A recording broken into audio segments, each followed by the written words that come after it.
My name is James Rowlands, and in 2015 I started a Wnr podcast with my friend Dan White. And for 5 years we have brought you the very best of the network, but it's time for a change. Now we don't just confine ourselves to Vinnie Mac, bring you AEW, Impact, NJPW and all the latest for the British wrestling scene. But we will still bring you all our old favourites, including NXT Update, takeovers and live shows for the Big Four. This year we will decide who is the greatest British wrestler in the world, plus so much more. But until we watch everything, we are with you, and we are the WNR.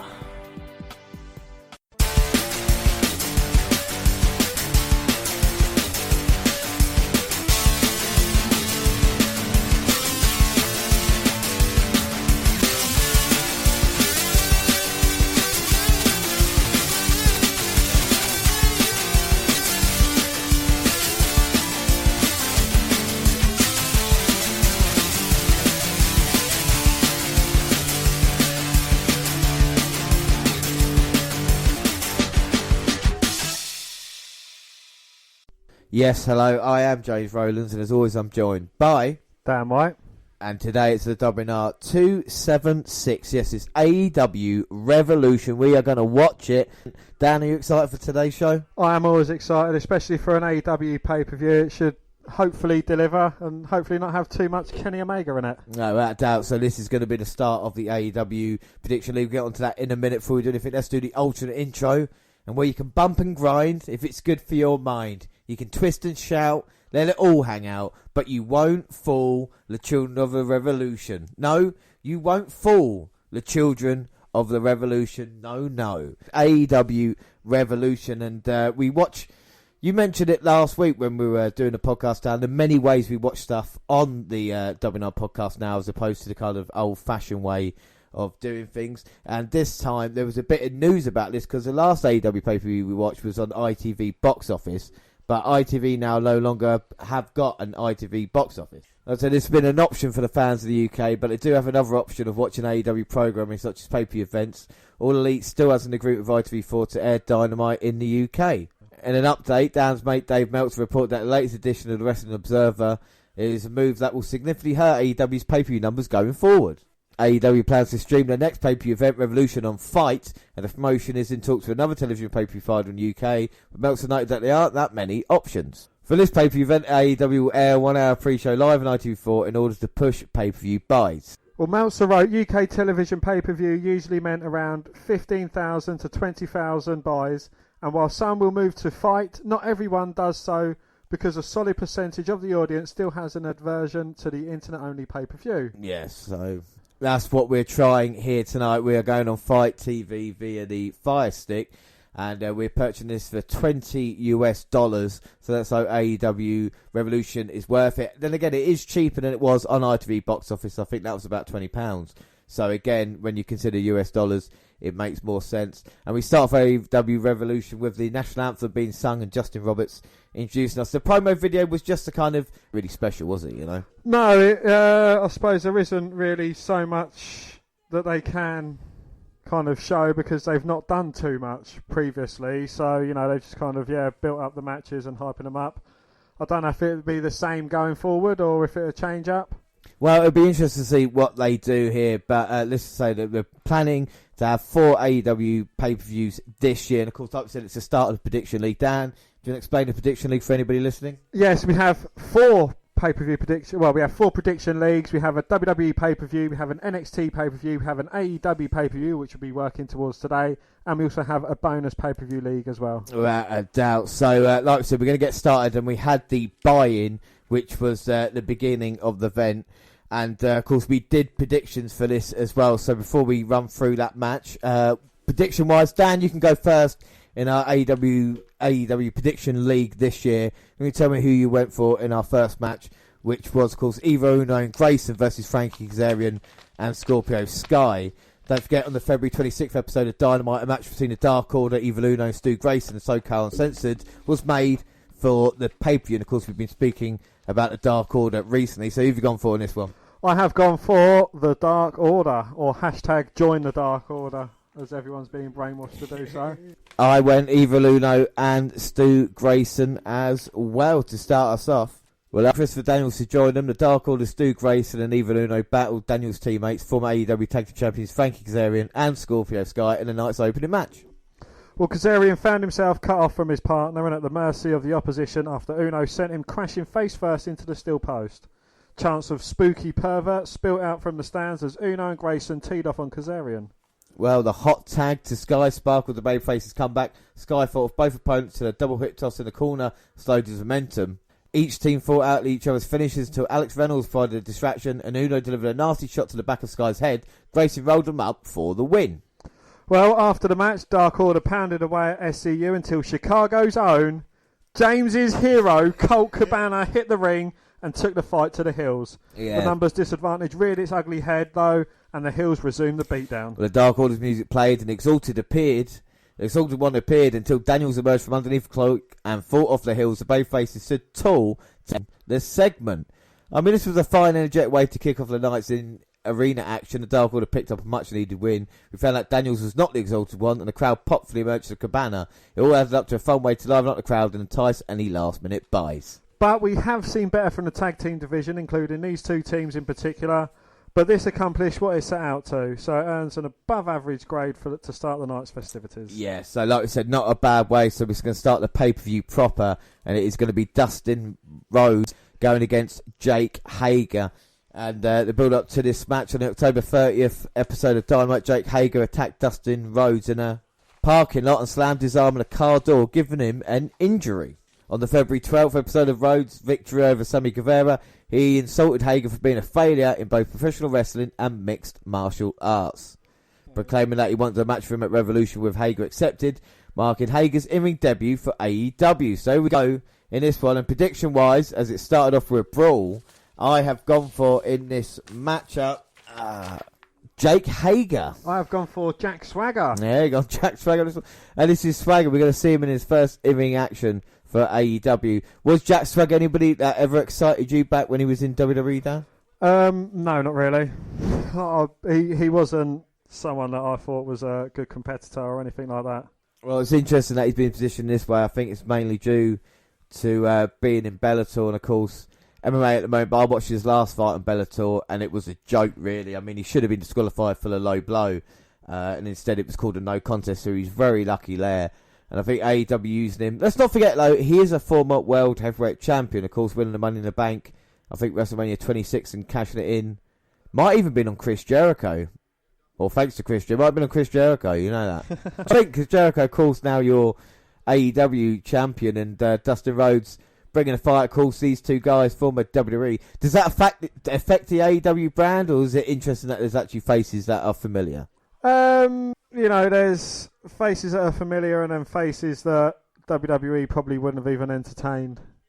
You know, so there's, you know, it is good that AEW are kind of turning Jack Swagger, Jake Hager into something a bit different, you know, someone who seems unstoppable, but it's kind of like they're building up their own Brock Lesnar type character, so it's kind of like, seen it. Well, it'll be interesting. At the moment, Rhodes has been on the offensive in the early going, and there's no doubt that the former Goldust is a future Hall of Famer. I mean, is he a future Hall of Famer? Will WWE have him back at some point, or do you think he's kind of got a black mark against his name now, a bit like Code?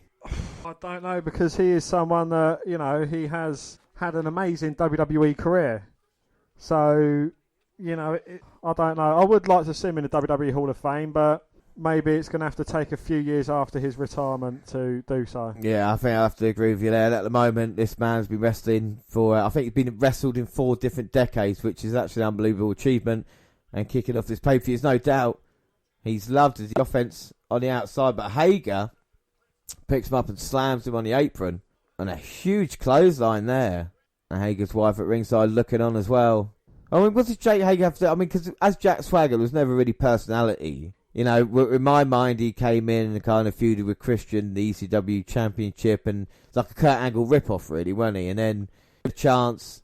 But is that WWE's fault? They give someone a chance and then they don't go through with it, and then it makes them into a kind of joke. I believe so, yeah. And with, you know, Jack Swagger or Jake Hager, it was kind of, you know, it was, you could see he was never going to be anything big. You know, they tried so many different ways with him, you know, We the People and, kind of joining in with little factions here and there, and it was never going to be anything big because he didn't have the personality to carry it on. And currently now, they've kind of put in with one of the best talkers in the business, Jericho, as his bitch, as the fans are chanting at the moment.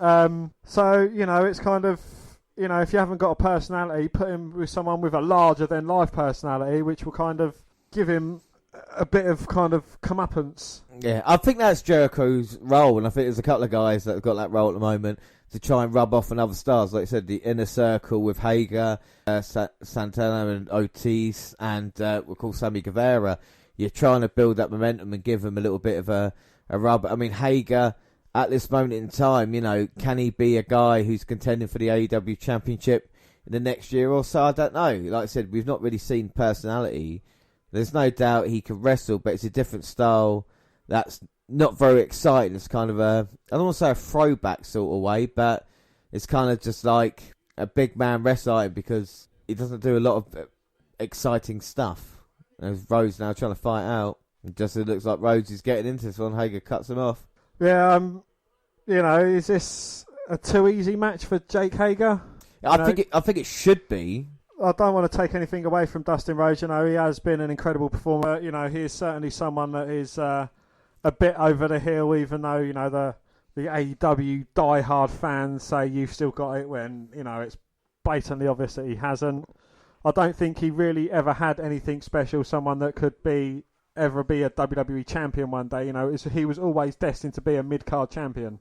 I think there's no doubt he was a really good worker when he was motivated, and I think a lot of problems, personal or otherwise, kind of affected him. But as his role was always given 100%, I think that'd be fair to say of him.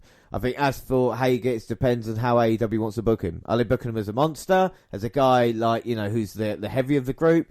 But at the moment during this match, you're kind of seeing him. Yeah, he's in control, but he's kind of that same thing of kind of cocky, arrogant, might get caught in a minute and, upset. How, like I said, is he going to be contending for championships in a year's time? Or is he there just because it's a face at this moment that other people can maybe beat down the line? Like I said, he's going to be Rhodes, but will he then beat like a Darby Allin down the road, or will that help him to get through? That's the question. AEW's booking at the moment has actually been quite good in a way. It hasn't been too bad, but again with Jake Hager, I think he's the kind of person that if you want to face Chris Jericho, you've got to go through me. Yeah. And he's going to be kind of like the blockage. Yeah, maybe some people might not get past, but I think a lot of people will. The likes of Moxley, Allin, Cody, people like that down the road. But I think that's the interesting thing. The thing about AEW, people say, well, it's quite predictable. But the thing is, there's nothing wrong with that when it's the right thing to do. There's no point having a surprise or having it wrong when it doesn't make any sense. And I think AEW at the moment are saying, look, this might happen, like even with the Cody MGF storyline. But, we're going to give it to you because that's how you actually tell a story as opposed to completely turn on each other every now and again. Oh my God, Rhodes! You're meant to be the good guy. Wow. Well, Jake Hager was kind of talking to his missus as Dustin Rhodes has been beaten down, and he pushed Jake Hager. Fucking hell, I keep getting their names muddled up. He pushed Jake Hager away and kissed Jake's missus. And now back in the ring, and looks like Dustin's turned it up a little bit. A couple of clotheslines and a traditional bulldog. So do you think it's weird seeing... do you think if he was going to change up, he should have changed it completely, done away with the face paint, done away with kind of like the all-in-one bodysuit and gone for a different route? I think maybe he could have done, but I think this is the thing that people got to recognise him somehow, you know what I mean? And if they're not sure, they'll at least with the paint to go, oh yeah, that's the guy, artist formerly known as Goldust, and I think it does that. The same with Hagee, he's kind of changed, but it's still the kind of same outfit he was wearing before. And now it looks like Rhodes might have the advantage. But Hager hanging Rhodes up on that top rope, then a chop block. Oh, wait a minute, we're going to see it. The Hager bomb. No, Rhodes with a boot up and a roll up. Oh, did he? It looked like Rhodes just kind of pulled out of that pin. Well, managed to get out somehow, and then Hager picks him up, dumps him down. Looking for another Hager bomb. This time it connects. 1, 2... Just a 2 count. 2. And Aubrey Edwards there checking the action, making sure That count was fair. That was his setup when his finish of the gut wrench powerbomb. Yep. Yeah. And as I said, it's a bit of a Kurt Angle rip-off. He started using the ankle lock as well, which, or Ken Shamrock rip-off. Whichever way you want to look at don't it. But, like I said with AEW, the settings are great. It looks professional. Cameras and everything like that is on point. And the crowd's kind of fully there as well. And I love the big ramping. That always reminds me of WCW. You can't fault them at this moment in time. Let's see if they can deliver great pay-per-view. Like I said, it's maybe not the best match here between two. I mean, Hager looks like he's been fucking through it. You know what I mean? Like, he is absolutely shattered, and someone who is supposed to be the monster of the inner circle. I was going to start an argument, but MMA fighters, you know what I mean? They do seem like WWE must be a lot more difficult to last, 15, 20 minutes. Yeah, but he is carrying around a bit of timber. And I'm running in with the clotheslines. Setting him up for the gut wrench powerbomb. Hits it. And that should be it. 1, 2, no. Well, Hager managed to get the shoulder up at 2. No, gold dust. Rhodes is, yeah. 2. Sorry, I was waiting for you to recorrect yourself. There's no need. Everyone knows it. So Hager's hit gold Rhodes with everything he's got, and Rhodes is still standing. And now he's looking to set him up with the Shattered Dreams. Oh no, the Twisted Nightmare, probably called it. He sets the leg up and kicks it away. Deposits him to the outside, and Hager bounces head first off the steel steps. As JR said, like a basketball. Has this been more competitive maybe than you thought it was going to be now? Far too competitive than I thought it was going to be. They're certainly building Dustin up as someone who is a legitimate brawler, badass, and it is making Hager look like a puff. Sorry. No. What? It's making Hager look like a pussy. Sorry. Well, Dustin throws Hager back in, and I work him over in the corner. And now we might actually see the original Shattered Dreams or Twisted Nightmares or... That's not a bad name, is it, for me? I mean, I would use that as a move. Too like Twisted Bliss, though, isn't it? Well, I don't mind. And Rhodes, everyone's saying you do that, you get disqualified. Well, Hager gets himself loose. But Rhodes still hits him with a low blow. What? Well, I don't know what that was meant to be. I don't know if it was a Canadian Destroyer or like just like a sunset flip powerbomb, basically. But it still couldn't get Hager down. Gets his shoulder up. And now Rhodes got the cross arm breaker attempt. Hager hanging on. And now he's got it extended. But Hager managing to turn it into the ankle lock. Oh, wow. He hasn't got the grapevine, though. It's not as painful as it should be. And Dustin caught Hager. Brings it back into the middle of the ring. Is he going to tap? Can he get through the pain? Going to tap and then stopping himself. He's looking at the ref, shouting. Manages to drag himself, almost sending Hager into Aubrey Edwards. And then Hager with the low blow. I mean, someone the stature of Hager having to go to a low blow to get a victory. And that's what he hit in his last MMA fight as well, to get himself fucking no contest. Exactly that move as well. Need to low blow. Like you said, he needs to have a shortcut to get out of it.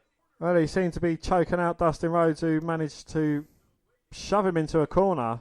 Hager with a few knees to the gut, and he's just trying to choke out Dustin. What was it, like a front face lock? Yeah, it's not pretty, but it might be effective. And it gets the job done.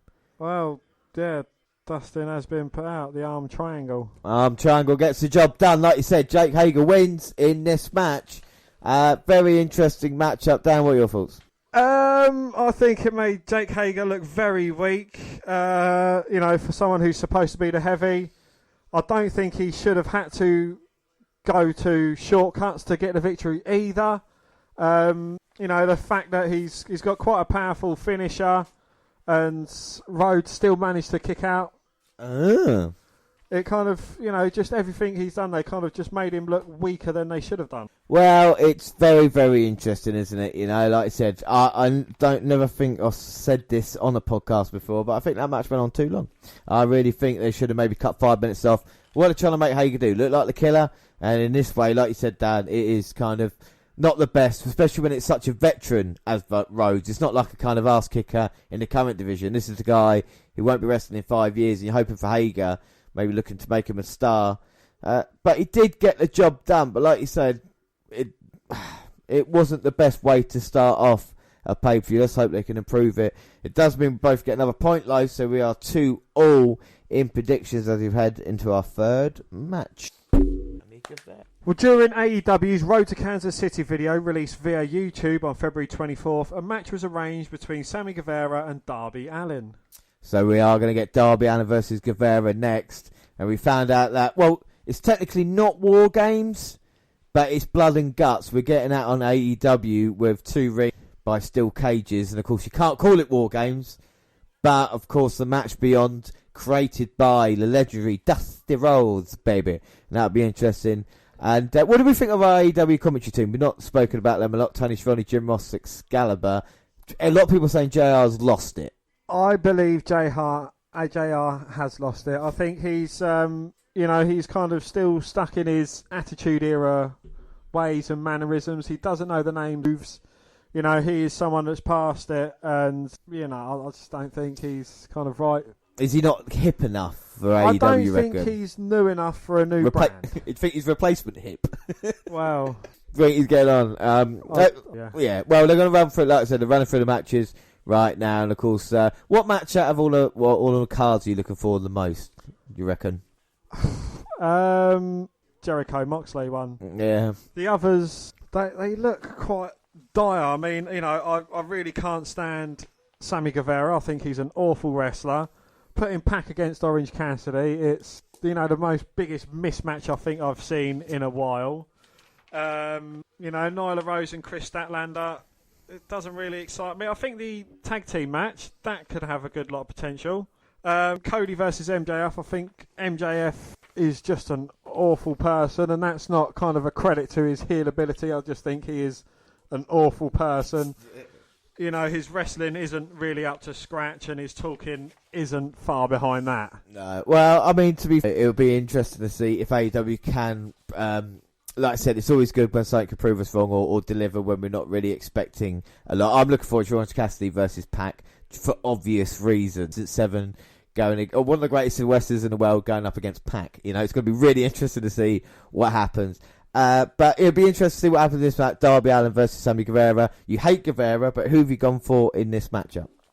Well, James, I hate him so much. I've gone for Darby Allin. I too have gone Darby Allin. Now, are you a fan of Darby Allin? Because there's a lot of hype about this young man at the moment. I think, yeah, he's definitely a good wrestler. Certainly one of the shining beacons in All Elite Wrestling. Amongst wrestlers that I don't really rate much. And his opponent, Sammy Guevara, I just think he is an absolute shit wrestler. I know he's young, I know he's still got learning to do, but you don't learn on screen. You learn your trade, and I just think he's an absolute moron. I don't think he's a bad wrestler. Like, he calls himself a Spanish god, but like with a 6-8 record, he is a guy that just keeps getting beat by the guys who are kind of getting built towards. And Darby Allin, though, is such a different type of dude in this one. Like I said, he's had his problem with Sammy Guevara. It's 2 young talents, and this is what AEW I think should be about. Even though jury's out on Sammy still, it's apart from, I don't think I'd rather see this match more than I would see a Hager versus Rose match, which started us off, if you know what I mean. Yeah, I would rather see 2 fresh-faced guys that haven't come through WWE to go to war. It's certainly better than, I don't know, 2 old WWE wrestlers, say like Jericho and Moxley. Yeah, well, it'd be interesting to see. That's amazing. I like how Darby Allin does that off the second rope onto the skateboard. Like I said, there's not many people there's not anybody like him. No, absolutely not. And he is certainly he's a unique individual character that isn't a mockery of a character. We haven't seen, no disrespect to Orange Cassidy. He's kind of like a mockery to a character. Whether you like to admit it or not, or whether you see it I hope way. OC proves the world wrong here tonight. And Darby Allin coming out here. Like I said, AEW is about difference, and that's what we should be looking at as well. And we've both gone Darby Allin in this one, but this should be very interesting, with these 2 young guys. Exactly what they can do. Wow. And straight off the announcements, Darby Allin has kind of dived through the ropes and taken out Sammy Guevara. Well, Darby just puts his body on the line, and a huge dropkick sending Sammy back to the barricade. He's kind of like a modern-day Sting kind of character, but with again, no disrespect to Sting, but a lot more wrestling talent, an up-to-date wrestling talent. But this is the guy, is he a stunt guy? This is a question about Darby Allin. Yeah, there's a good character there, but like, with Mick Foley or someone like that back in the day, putting their body on the line, how long can Darby Allin go the style that he does? Like, even his finisher, the coffin drop, is coming off the fucking top backwards. How long can you keep doing that without having serious injury? This is a question for Darby Allin now, how long it continues, as he looks to block himself. Okay. Yeah, and it's not as if Darby Allin has got the body to kind of withstand this stuff. With Mick Foley, he was quite a husky fellow. He was built for it. That's what he even says that himself, the kind of impact that he took on his arse. As Darby Allin hangs Guevara up at the barricade as Jurassic Express look on. Oh, they fucked it. The fuck? He fucked that.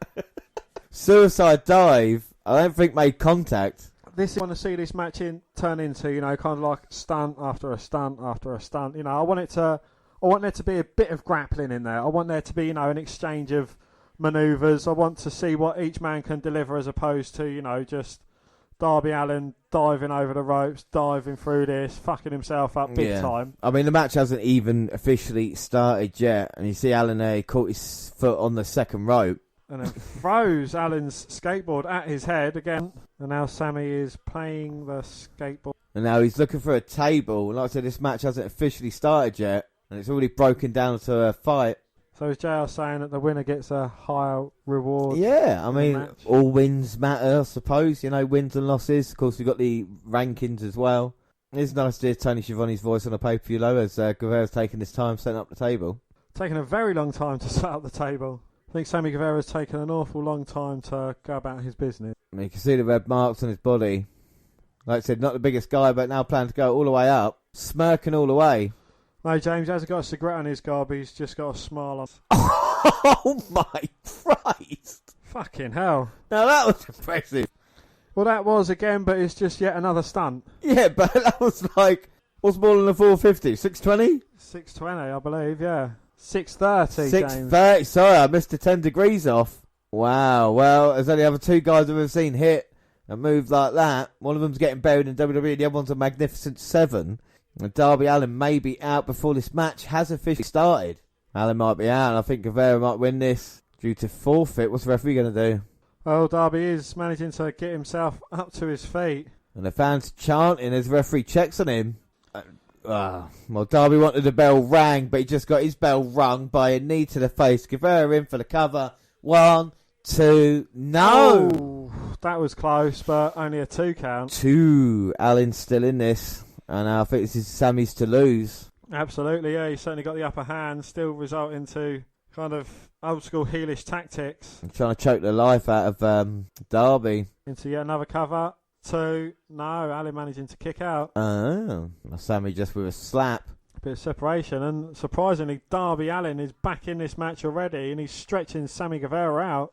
And it's like he's got the gory stretch as he bites the finger. The Fujiwara armbar.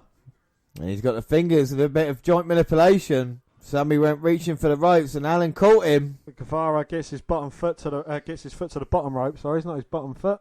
Darby Allin now making sure he's still in this one, but the mission there we saw is very different as both men outside now. Now Sammy Guevara dives back in to escape Allin, and he just hangs him up on the ropes. Oh fucking hell! What's Sammy gonna do now off the top? Double foot stomp, taking Darby down to the hard part of the ring. And the referee's been checking very closely Darby Allin. I think it was dead weight. 2. No, just a 2 count. 2. There's Marco Stunt, Jungle Boy, and Luchasaurus. And it is almost like Guevara's trying to take the life out of Darby Allin. Well, Sammy's throwing the skateboard of Allin in. And now Destroyer. Oh! Into a cover. Very impressive from Allin. That's how you do it, Dustin. That's how you go round. 2 destroyers in 2 matches, though. At least there's no cutters. I know you hate that. Oh, there haven't been, no. And now he's going up, maybe. No, I was about to say he's going to look for it, but went the right way. What do you reckon backstage? They're like, right, this is the move that we're going to do in every single match. So last time it was the cutter. This time it's the Canadian Destroyer. Yeah, we haven't seen any super kicks yet either. No. Well, we haven't seen the Young Bucks yet. Yeah, they're coming up soon. Super kick party's on the way. And now Guevara has got Allin on top. Looking to suplex him in, I was going to say. Quite a delayed suplex, but Allin manages to get out of it, pushes Sammy Guevara off. He lands on his feet from a backflip and springs rope. Not very agile. Well, agile enough, and then hitting a Spanish fly. And that was impressive. Into the cover. No. But again, it's just another stunt. Alan managing to kick out. Not seen any chain wrestling between these two guys. We're not seeing any classic lockups. We're not seeing, it's just been stunt, little bit of hitting, stunt, little bit of hitting. And I think there's too much. We saw a lot of it during the Moxley Omega kind of hardcore style matchup. Well, I think Guevara, what I've seen of him today, he's equally as good like a Jordan Devlin. It was what he can do, maybe more agile than that. I've been impressed with these two guys so far as the turnbuckle's exposed. Oh! And Guevara gets planted face first into it from a monkey flip. And then with a top stunner. Oh my God, now is he going to go up for it? We're going to see the coffin drop. Look at the fans on their feet. Hits it. 1, 2, 3.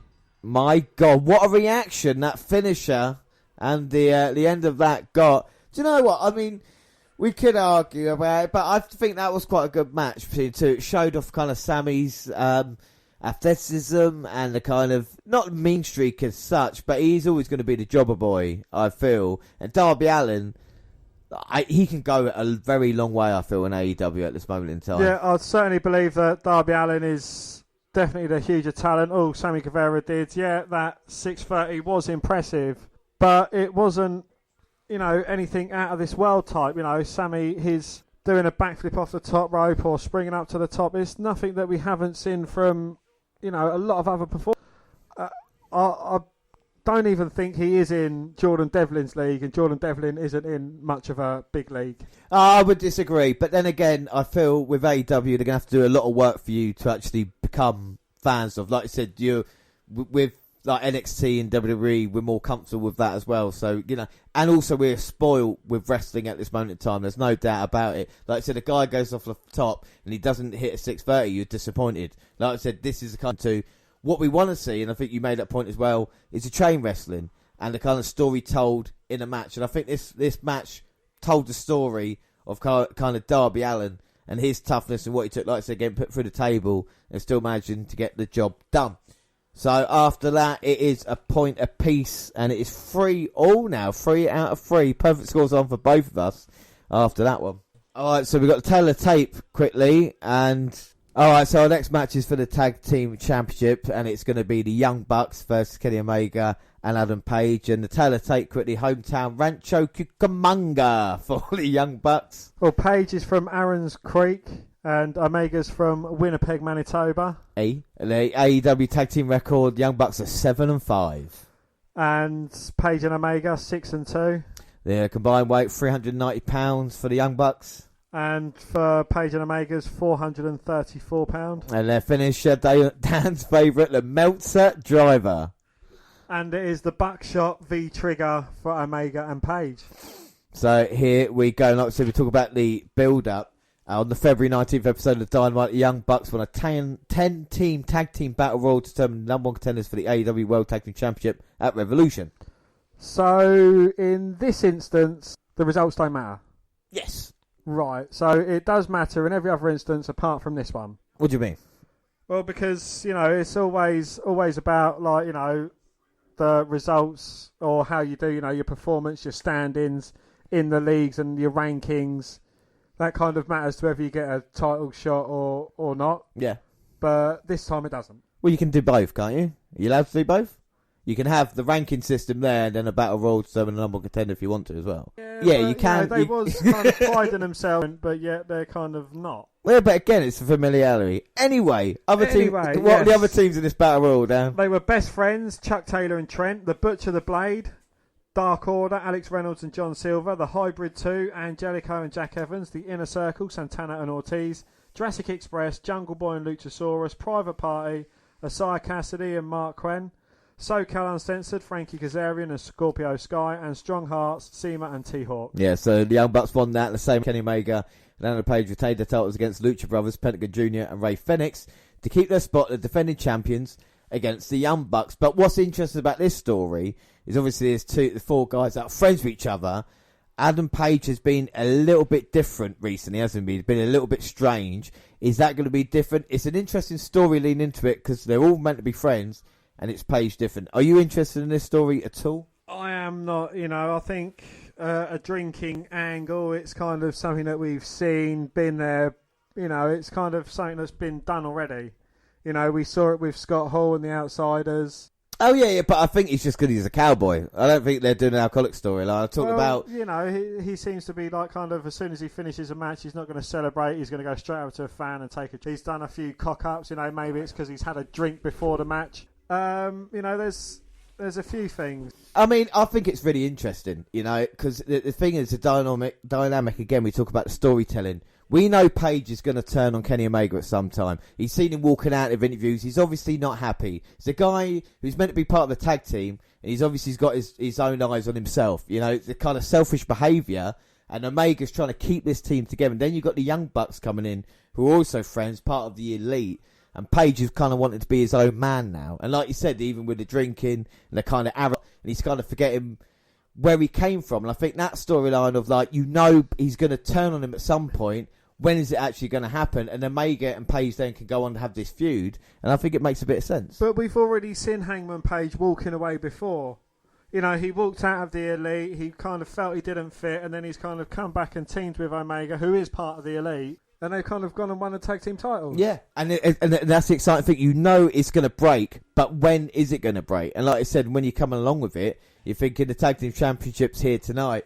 It's going to be an interesting thing to see how it's going to go. But don't you prefer it when you don't know it's going to... with like the Seth Rollins Shield breakup, you kind of didn't really see it coming. When it's planned correctly, yeah, that's fine. And like you said, maybe they're going to do it in this one. You're expecting it to happen here tonight, and it's going to happen at a different time. And when it does, you're going to be like, oh, fuck, we knew it was going to happen. But the way they go about it, what I like about AEW, storylines there, and they go through with it, which actually makes sense. So, like I say, MGF turn on Cody, you might have known it happened, but when it was done, it done it so well, it actually paid off, and it makes you want to see the rivalry. Well, my preferred side to go around this is to have Matt turn on Nick, or vice versa. That'd be cool. Yeah, but I mean, NXT at the moment are heel turn for heel turn's sake. To turn Johnny Gargano to go Ciampa, to reuse that storyline, is just a bit, I feel, boring at this moment in time. We want to see something different. And like I said, what about Omega turning on Page and say finally had enough to do it in that way? Matt and Nick Jackson. I think the Young Bucks are a great tag team, and I think at this moment, with them being senior executives, whatever it is, they're not pushing themselves, and I think the Young Bucks deserve to be the number one tag team at the moment in AEW. Again, I think it's too soon to be the tag team champions of a company you're kind of like vice president of. It's kind of Cody's written himself out of it. You've got Kenny Omega, who's the current tag team champion, who is, again, another vice principal owner or whatever it is. And, to have kind of like these two teams, why not have someone different in there? Yeah, well, I'm going to go predictions now as Adam Page comes out. I have gone for new tag team champions. I have gone the Young Bucks in this match. Oh, Jane. I too have gone for the Bucks. So what you just said it's too early. Why have you gone from then? I think it's too early. In my opinion, it is too early. But, AEW obviously don't think it is too early. Well, Adam Page, we've seen the Young Bucks coming out here, like I said, Superkick Party with all the money, and Page getting into Nick and Matt Jackson's faces, and he doesn't look happy as he waits Dan's favourite wrestler, Kenny Omega. So here he comes, and let's not forget he had a match against one of the Magnificent Seven on the last AEW Dynamite, the 30-minute Iron Man matchup, and as JR said, what's that going to take out of him? And again, I like it. I like the fact they question that and say maybe he's going to be the guy be targeted on in this matchup. And the thing is, if Omega is targeted on, worked on over by the Young Bucks, have the Young Bucks got the kind of aggressive nature to actually go for the kill, and will Page actually want to make the tag? So that'll be something that we're going to be looking at as the kind of match begins. I think that'll be quite interesting. Page looks up for it at the moment, but will he leave his partner alone in this match? Well, that could be, the potential case. He could just think, well, sod it, go and grab a beer, walk backstage. Yeah. Or actually make the tag, and then if he does come in hot, then the crowd get on it, get happy about it as well. You've got to imagine how many fans are there with beers around waiting for him to take it. Just like, oh, we'll buy a beer if we don't drink. So we just had the ring introductions, of course, and now both teams face to face. And I'll tell you what, Page does look up for this, and I've had a go at Adam Page in the past, but I'm going to try and be the positive one during this match. Because don't forget, Dan, we have seen the Young Bucks live, and they delivered a hell of a match, didn't they, at Rev Pro? It was an absolutely brilliant match, yeah, you can't deny that. But, I don't so much have a problem with the Young Bucks. I feel like, they're kind of a modern-day version of the Rockers. Yeah, all right, I'll take that. I think they need to be. I think we will win here with Paige kind of turning on Omega. I think will make sense storyline-wise, and then Young Bucks, I think they deserve a chance to be a number one tag team. I know they're like executive vice presidents. I know Omega is as well. But I want to see a little bit more from them at the moment in time. As Young Bucks got a new book coming out. Oh, must buy that then. So we go Omega and Nick Jackson's to start. Yeah, I'll go with that. Got a ponytail. And now Omega, who'll show what he's done. And again, he's a guy on the WNR podcast that we've maybe not seen the best of him. I think that would be fair to say. Well, the best of Omega. Yeah, I think we haven't seen the best of these four guys yet. We're not on the... Young Bucks, I'm definitely on their bandwagon, but the other two, jury's out. Can they deliver something in this match? Nice bit of strength led by Nick. Well, again, with the Young Bucks, they are a hugely talented tag team, jumping about, high-flying tag team. You don't really see too much of them. Kenny Omega, I think it's just all the hype that's been built up around him. Is it too many spots again for the Young Bucks? A bit like the Guerrero and Allen? Yeah, we're going to see too many of them. Is there not enough storytelling? Yeah, again, this is friends. Are they going to be friends that are holding back? Going to be. And Hangman Adam Page has got the tag in, much to the delight of the fans, and Matt's got the tag in from Nick. I think the character of Adam Page has helped, like I said, coming up short for the AEW World Championship, and he's a bit bland back then, and now we've seen a kind of edgier side, which I think helps out the gimmick in this one as well. But, Page is being touted as one of the future stars, and I've yet to quite see it yet, but, I think with the Young Bucks definitely could be their night. It's a nice bit of wrestling now, and these four guys should know each other so well. And a bit of Matt wrestling. Nailed it. Nailed it. Offering a hand, because he's a good guy, is Matt Jackson. Oh, Matt's no longer the one with the ponytail. Nick has got... Yes, well, Matt's the one with the darker hair. And Paige just spat in his face. That's not something you do to friends. He spit in the face of people that don't want to be cool. Well, that's pissed Matt off, and he's done a double leg takedown, and he's just wailing away at the head of Adam Page. And my God, this is a drag out, slug out brawl. I was expecting JR to say that in a minute. And JR, of course, loves Kenny Omega as well. Oh, of course he does. And Omega gets pushed off by Matt, and Nick's coming in there just to make sure. Instead of Stone Cold, it's going to be Kenny O! Kenny O! Omega! Goddamn! And his Page trying to get ahead of the Young Bucks. It's working at this moment in time. Well, you can certainly see that Hangman Adam Page is going to be the kind of the loose cannon in this match, as he slapped of Nick's mouth. But he's a spinning heel kick to the midsection. Nick gets a tag back in, and they're going to do a bit of double team moves. Elevated drop kick. Now a super kick to the face of Omega. I think the Young Bucks are starting to lose a bit of respect for the current reigning tag team champions at the moment in time. I think a more serious Young Bucks would be brilliant. There's no doubt these two guys could do stuff not many other teams can. And of course that comes off being brothers as well. So as far as brothers go, James, Young Bucks, Hardys. Oh, fucking hell. Well, I think the Hardys... I think the Young Bucks were a better tag team, but I think Hardys, I would pick them overall just because of TLC matches and success they've had. But I think the Young Bucks are more cohesive, even though early day Hardys brilliant. That would be, like you talk about dream matches, Young Hardys versus Young Bucks. I think that would be fantastic, Oh, that would be one, yeah, it can only ever be played out on computer games now, but yeah, it would have been an amazing match. And I would love to see Kenny Omega versus a Kurt Angle from about 2002 or Shawn Michaels after his comeback to see how good Kenny Omega actually is. Everybody says he's the top of his day. I want to see him go against someone like that to see if he, because I remember when Shawn Michaels faced Kurt Angle, he said, that's the only time I thought I'm going to have to work out a little bit harder. That's how good Angle was at that time. It'll be interesting to see Omega. Everybody talks about it, but when you actually put him in that field. As for Andrew Page, I mean, he'd make a good member of Beer Inc., Beer Money Inc. It'd be good, Bobby Roode. Yeah. Well, will we see the likes of... You ain't got the virus, have you? Oh, I have, yeah. I've been having a few Coronas. You've been self-isolation.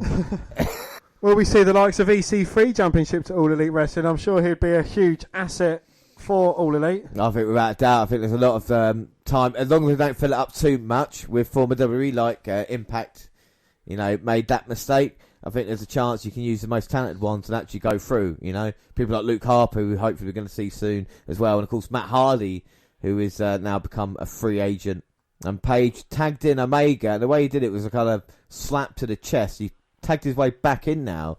But this Page with attitude is a lot better than the Adam Page that we saw at the last AEW pay-per-view. There's no doubt about it. Yeah, again, you kind of can already read the direction that he's going in, though. You know it's going to happen. When it happens, you don't know the exact moment in time, but you know it is going to happen. Oh, fucking hell. He swiped that ring bell off the table, and I think it took out a young lady who was sat ringside, one of the announcers. Fucking hell. And Omega has actually stopped his tag team partner from powerbombing one of the Young Bucks through a table. And Page is, like I said, very deranged. We talk about loose cannon. I mean, nobody did it better than Pillman. I mean, similarities between the two in looks. Absolutely, yeah. It's pretty there, but it's always good because we've not really had Dean Ambrose for a little bit, like Jon Moxley is now, kind of not sure what he's going to do at any given time. I quite like that character, but it's very difficult to do right, if you know what I mean. That's why we don't see that kind of character often. But it's one of these things, it seems like the tag team titles don't really mean too much to him. Yes, yeah, I would agree with you there, yeah. So if holding gold isn't kind of what he's after, what is his motivation? What makes him fire? Because with about 98% of the wrestlers, that their main ambition is to be the world champion. Yeah, I completely agree, and I think that'd be interesting. But we have seen character development in AEW, so hopefully we might see a little bit more. Maybe he's just tired of being in the Elite Shadows, and his job is to try and destroy them all. And I think that would be quite a cool storyline as well. Your enemy within and then coming out, like your best friend turns into your worst enemy. But then again, part of that is he's kind of like in the top 2 ranking members of the Elite at the moment, holding gold, being a champion. So, it kind of contradicts itself. Yeah, maybe it's not good enough in his eyes. And I'll tell you someone who's good enough, Nick Jackson, who's come in about to hit double suplexes to Omega and Page, and he's turned up heat. Yeah, he hit a kind of a lariat bulldog maneuver, and then he's kind of jumped the ropes. I don't think he kind of hit it the way he wanted to hit it. No, but he still managed to take out Omega and Page. And he just hit an X Factor, and then the next move managing to moonsault off the second into Omega. Talk about fluid emotion there by Nick Jackson. Now sunset flipping in. But again, it is rather spotty. I do like to see the spots, but I like to see them broken up by a good bit of chain wrestling, and we haven't seen much of that. Yeah, we saw a little bit at the start, and then since then it's kind of broken down as Omega uses a leg lariat to kind of break the submission hold that Nick had on Page. And there's no doubt Omega wants to be tag team champion still as he looks to run to the outside.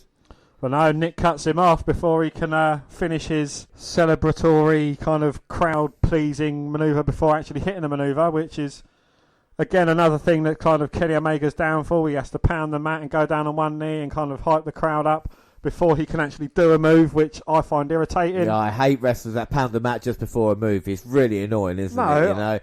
Like you said, it's just one of those things. I mean, yeah, there's punching the mat as you're waiting for your opponent to get up, but pandering and going to stamp your feet and then putting your hands up and then doing this, that and the other before you can do a move. Why not just move, then you have less chance of being cut off or your opponent recovering to take you out from that move. And that is what just happened with Nick Jackson managing to get the kick up as Omega looked to go to the outside. Caught him beautifully, but double team move then by the Young Bucks, and they got Omega right in the middle of the ring. And like I said, with that strapping over the shoulder as well, Omega is definitely not 100% after the match with Pac. And the Young Bucks know that, and this is the question. That's what I want to see from Young Bucks. Talk about the spot moves. They can go. They can put on great matches. I want to see a little bit more aggression, a little bit kind of nastier side, a bit like Page from the Young Bucks. And I think Page's mistake earlier was spitting in the face of the Young Bucks, and I think that has helped them in this match so far. As Page gets taken off the apron, now another double team, and Omega managing to get out of the way of Matt and stop Nick and take him to the outside. But now Matt Jackson back in. And he spits at Adam Page. Kind of bringing him in, getting him wound up. Is that what they want to do? They know that Page is the loose cannon. He is a high wire. you can easily antagonise him, where if Kenny Omega's probably got a bit more of a calm / friendly head on his shoulders. Yeah, but I think that's to do with the spitting in the face early as well, a little bit of payback. As then the Young Bucks, Nick Jackson takes Adam Page off the apron, stopping Omega getting the tag. And now Matt, jumping pile driver. Fucking hell. To no. Omega managing to kick out. Now Nick comes in and cuts off the ring, front face lock, putting himself in between Omega and his partner. I think it's a credit to the fans as well. They've been into everything tonight so far. Absolutely, yeah, but I don't know if it's kind of watching a lot of UK or NXT in general, but we haven't seen much chain wrestling at all throughout this pay-per-view so far. Well, even this matchup, like you said, they've just brought it from the early going as Omega slamming down Nick. And I'm sure as how we're not going to see much from, a lot of the other matches because, Cody MJF is going to be an all-out brawl. Orange Cassidy versus Pac's not going to be a style wrestling, nor is Mox versus Jericho. I know Mox could be able to bring it, but Jericho not so much. He's still kind of a bit old school in that way. Yeah, well, the Magnificent Seven has spoiled you. There's no doubt about that. And Page looking to spoil his super kick parties. He gets the hot tag in, and he's been on fire, baby. Taking out both Matt and Nick. Fall away slam to Nick Jackson, and diving on the outside, taking out Matt. Close line over back in the ring, eliminates Nick from the Royal Rumble. Pulls back in though. Nick put Page on the apron. Page maybe looking for that buckshot lariat, but gets stopped. Now both the Bucks are in the ring. Oh, trying to flip Page over, but he manages to reverse it and send both the Young Bucks to the outside. Now climbing up. Moonsault takes down both Young Bucks and lands on his feet. That's very impressive for a man who drinks as much as he does. And a crazy look on his face. And Adam Page is controlling Young Bucks at the moment. And this new Adam Page is definitely bringing it as he builds momentum, running the ropes. Oh! As he turns Nick inside out of a lariat. But looking at that replay through slow motion, it doesn't seem as impressive because you saw like the Young Bucks catch him and kind of place him on his feet and then fall over. Well, Nick's in all sorts of troubles. He throws him in the corner. Tells him to tag Matt in. Well, they're both spatting each other's faces, and this has become more personal. The fans definitely behind Page trying to fuck him up, cowboy. And the A&A punches, and it's Page getting cheered. Well, Omega's recovered. He's wanting to tag in. Gets a blind tag for Page. Throws him into an elbow. Fucking hell. Fuck it. I think he landed on the top of his head. Well, it was kind of lapsed. And Page with a German assisted by Omega. Now Omega got him in a gut wrench. Powerbomb. We've already seen that one tonight. And again, this one's just as unsuccessful. Matt managing to kick out. Looking for the back shot trigger. No, Omega's just going to go to the outside. Clean as a whistle. Well, Nick there assisting his brother. Kick to the head of Page with a knee. Follows up with a kick and an elbow. Super kick for Omega. Bounce off the ropes but gets pushed off by Page. Lands on his feet. There you go. Another destroyer. Goes for the cover. No, Page managing the count. For 3 matches in a row. Well, that was brilliant, though. Managing to land on his feet and then bounce back in again. Nick Jackson so close. Page though, back elbow trying to get back into this one. Well, Matt's hanging Page up in the corner so Nick can deliver a super kick. Oh my God, what are they doing? Well, like a Salida Dale cross powerbomb. Page looked out of it. Omega had to make the save. And the Young Bucks now looking to build momentum, trying to finish this one. Well, Page catches a super kick, throws it to Matt. Huge elbow, fakes high, goes low. And Matt's down in trouble and Page is on fire again. Yeah, the crowd getting to their feet and Page building up momentum. He's going to go for the chicken wing. Matt trying to fight, but this could be over. Oh, that was beautiful. Matt managing to roll out the way for Nick to come off the top with a 450. Then Matt went into the cover. Page gets the shoulder up at 2. 2! That's what the Young Bucks can do. That is very true. Fans shouting, this is awesome, as Nick gets a tag back in now. Well, the Young Bucks certainly have been in control majority of this match. Page with a backslide. Sends Matt into Nick. Crutches him on the top. And now Omega's in. Got Matt on his shoulder. Flips over. Standing shooting star press. Then a moonsault from the second. And Page and Omega in perfect harmony. As Page now on top. Matt's in a lot of trouble. Or is that Nick? Nick's in a lot of trouble. He's got him up, fall away, slam, off the top. Oh, and flips over with it as well. Goes for the cover, but no, Nick managing to kick out. Page picks him up, powerbomb, V-trigger. No. And Matt in at the last second to break up the count. And the fans on their feet. Omega's got to tag in. The fans shouting AEW, and exactly, they bring the best tag team wrestling in the world, and you're seeing it here in this match as Omega looking for another V-trigger. Nick's in his sights, manages to dodge it, standing switch. Omega flips him over, lands on his feet, catches a super kick, delivers a knee to the face. And now Matt's in. He gets caught by Omega. Huge knee to his face as well. And he just slams the back of his head down. And again. Tiger Driver 98. 2. No. Only a 2 count. 2. How the hell did he get showed up from that? I've no idea. And Omega, I don't think can believe it. The fans' faces. The fans shan't fight forever. We've got a 60-minute time limit. Omega with a V-trigger to the back of Nick's head. Picking him up.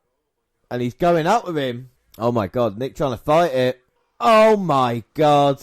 Unbelievable there off the second. Back Hurricane Runner. Could have broken his neck. Oh, Page gets planted on the outside ramp. Rolls through for a second. Northern Lights after Northern Lights suplex. Third time lucky. Third time's not going to be on the carpet. He does onto that plastic rampway. Page crashed in between the Young Bucks. Page out of it for now. Or can the Young Bucks take advantage? Well, Matt's looking to punish Page even more.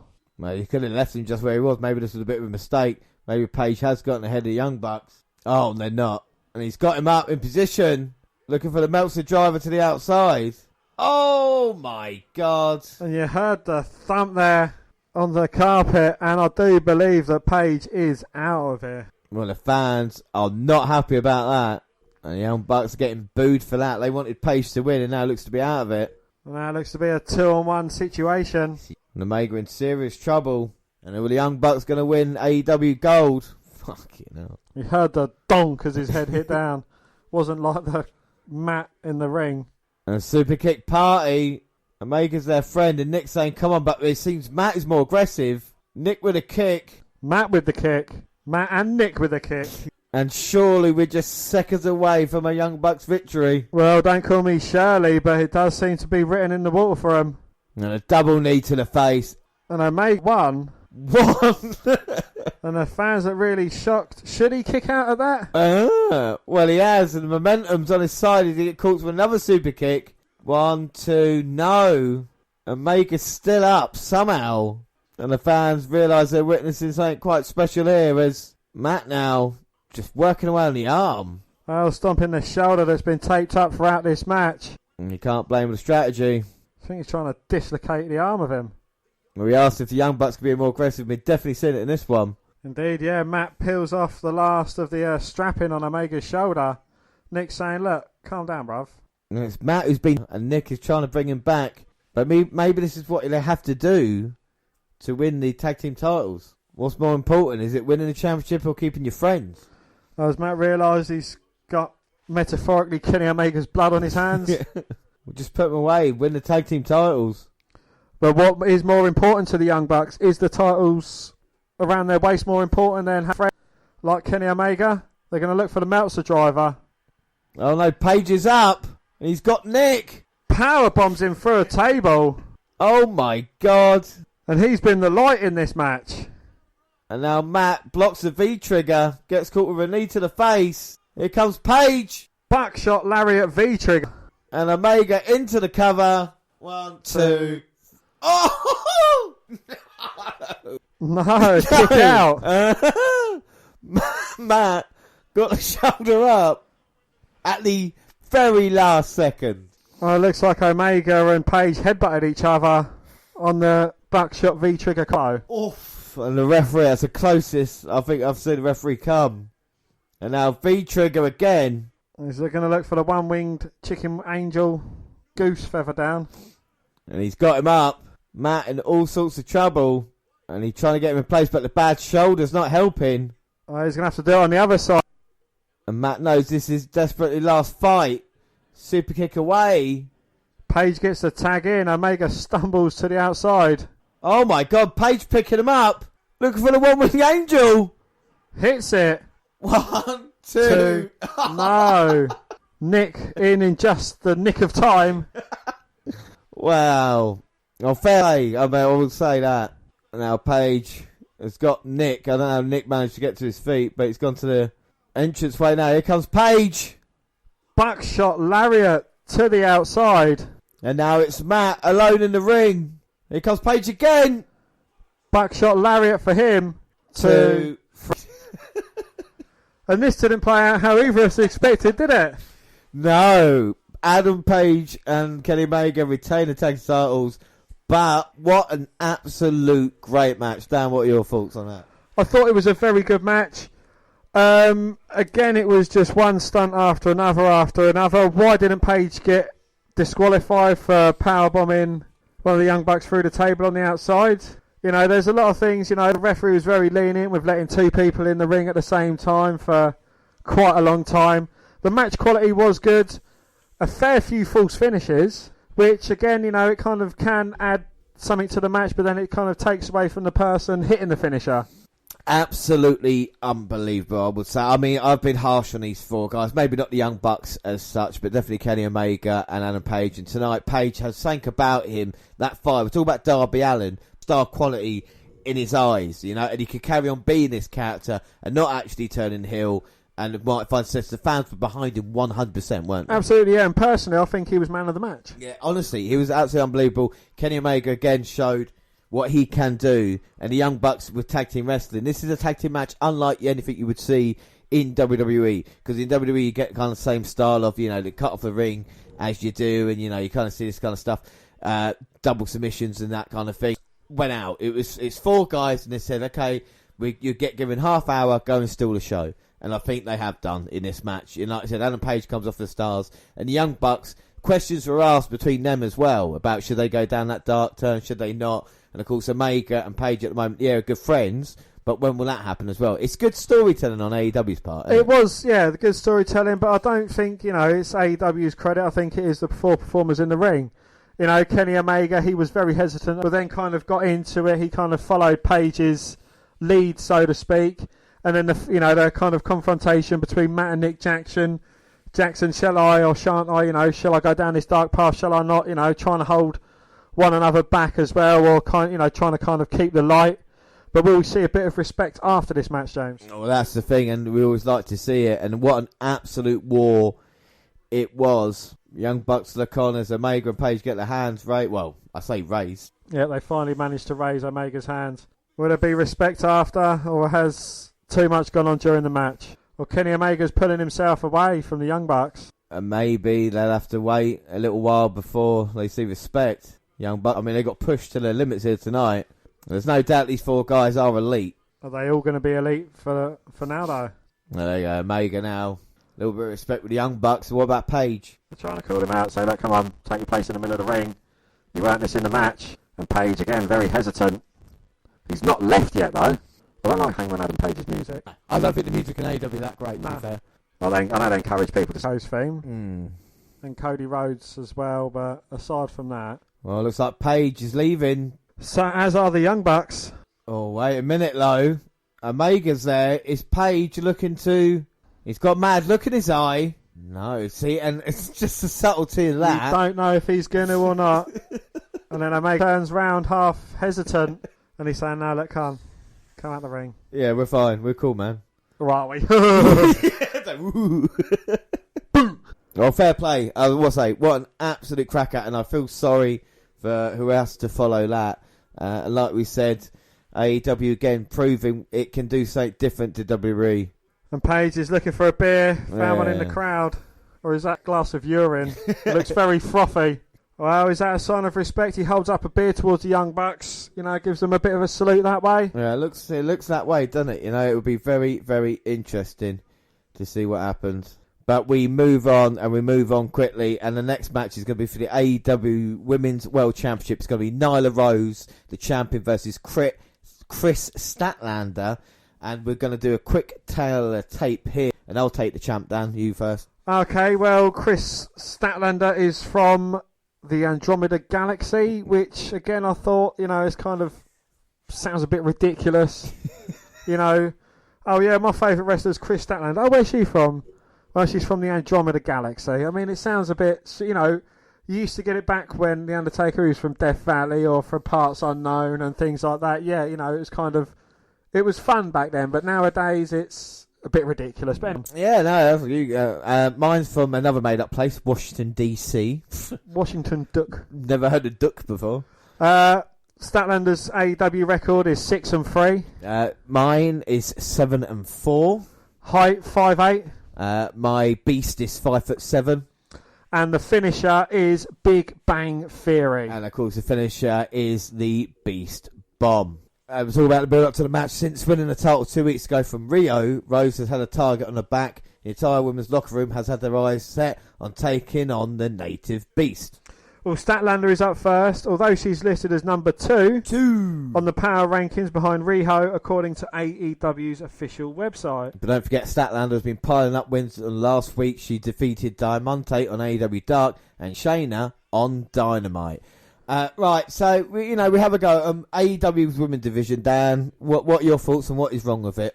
Not enough time, not enough, put in the forefront. I don't know whether it's because, they're not vice presidents as part of the company. You saw 3 of them who were very high up in the company get definitely the longest match we've seen of the night. Is that to do with higher up, Paul? I don't think it should be, personally. I think it's a piss take, to be honest. There have been loads and loads of remarks that they don't get given enough time, or, 2 women's matches on an episode of AEW Dynamite gets less time than a Chris Jericho promo. And again, that is certainly not right. And you can even tell by the belt as well. It's kind of like a medallion that they wear around their waist as opposed to an actual title belt, which just in my opinion, goes to show how much they think of the women's division. Yeah, I think I have to agree with that.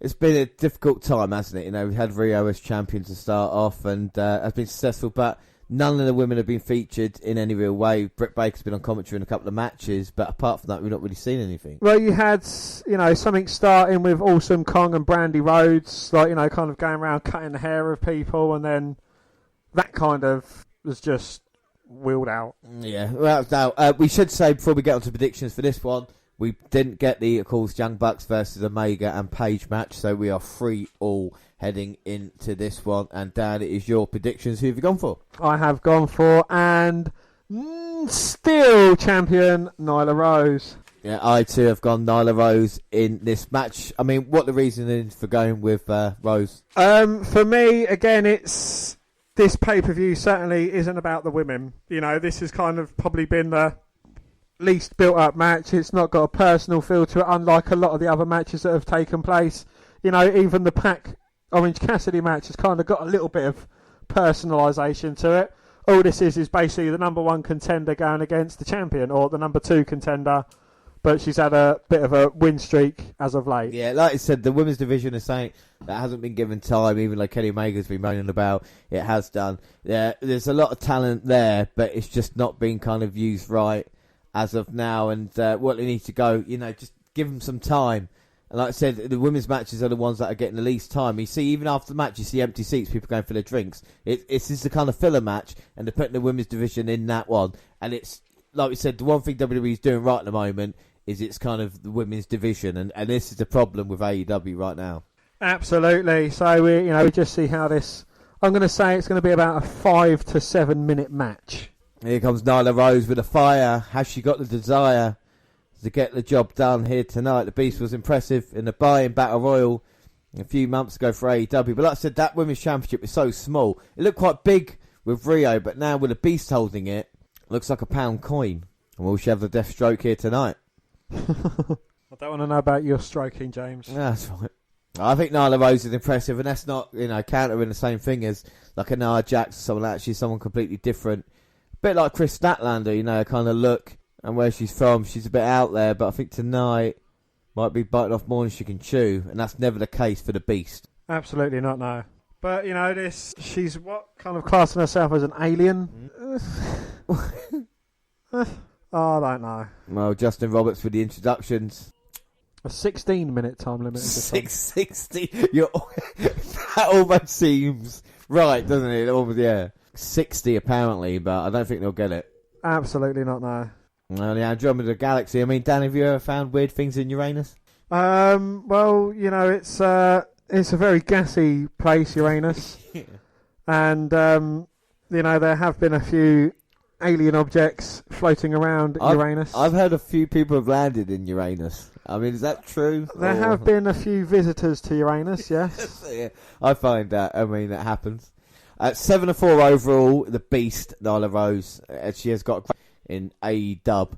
So let's hope these women can deliver. So you think it's too soon for Nyla Rose to give up her title? And hang on, let me get the binoculars out so I can actually see the referee holding it up. You can barely read the writing on it. Well, it depends what Statlander wants to do in the early going. Is she going to go for it early or try and see how long she can get Nyla Rose into this match, try and wear her out, try and get, hopefully she's got more stamina, more cardio. She's not going to win a test of strength battle, I think that is for sure. So who do you think she looks more like, Tamina or Nia? I don't think like I said, forget the Nia Jax references, forget the Tamina's. It's completely different to anything we've seen. She's incomparable. I mean, the Beast. I mean, Awesome Kong might be closest to her if we're going to talk about comparables. I mean, there's a chance, like I said, with the women's, Britt Baker's someone that could definitely do something. Statlander's someone that's been around. Rio is, again, should have another chance without a shadow of a doubt. B. Priestley's a great talent. So the women's division have got the names. And, even with Tennille Dashwood or someone like that, to bring them in, you can do really well with them. And they had someone who impressed me in Impact Wrestling as well, Ali.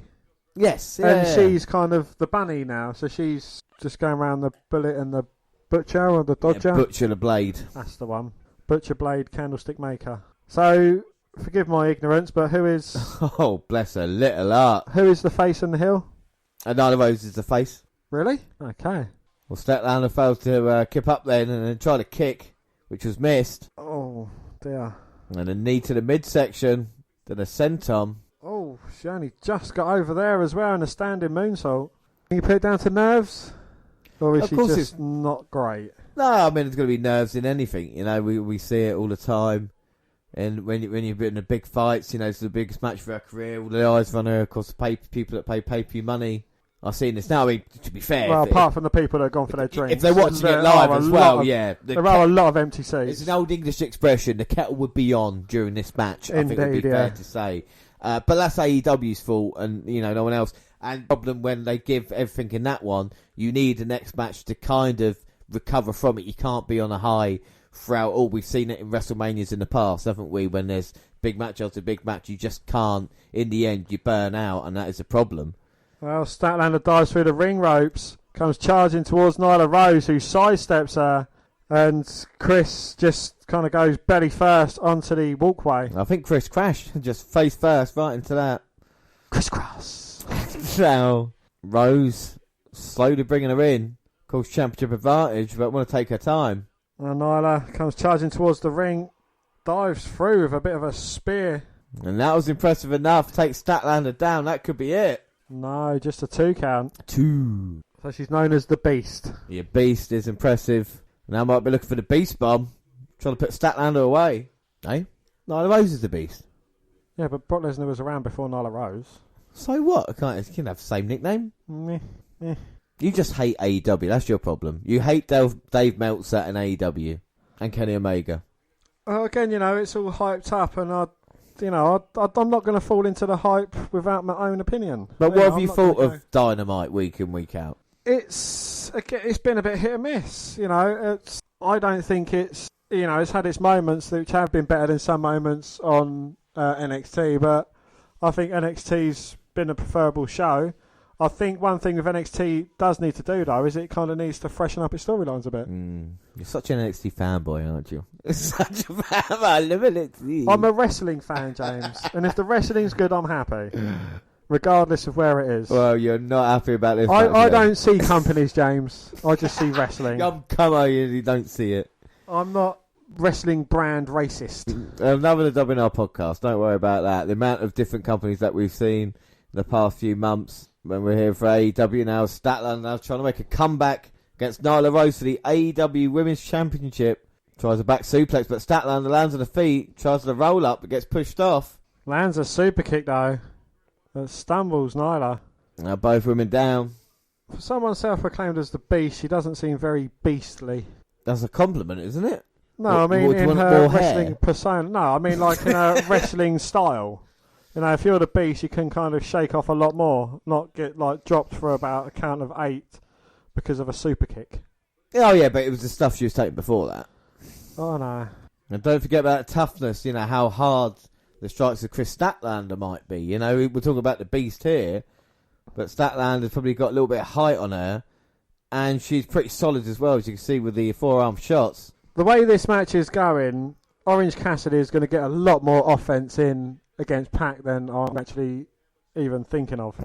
I think you might be right. And Statlander there, step up insecurity, taking Rose to the outside. Oh my God, at least that hit the target. Made sure of that. Yeah, definitely sends Nyla Rose back first into barricade. Well, she's going to do it one more time. And that might have been even bigger than the first one. Rose throwing back in. Statlander's going up top. She's got Nyla in her sights, who's getting up to her feet. After a couple of suicide dives, going to try and take advantage. Seated drop kick. No, into a cover, but Nyla Rose managing to kick out. Oh. I think we're seeing Statlander getting a little bit more confident now in this match. Is the bloke in the middle at the front row trying to be Smiley T-shirt man, but the AEW version, who appears at every pay-per-view? He's got like the bright green shirt, a baseball cap. Maybe. As Rose now taking out Statlander in the corner. Irish whip. Sent straight back into the corner she came from, and Rose with a clothesline from behind. Now this is the beastly Rose I want to see. Well, just stomping down on Statlander. And the Beast placing her on that top rope.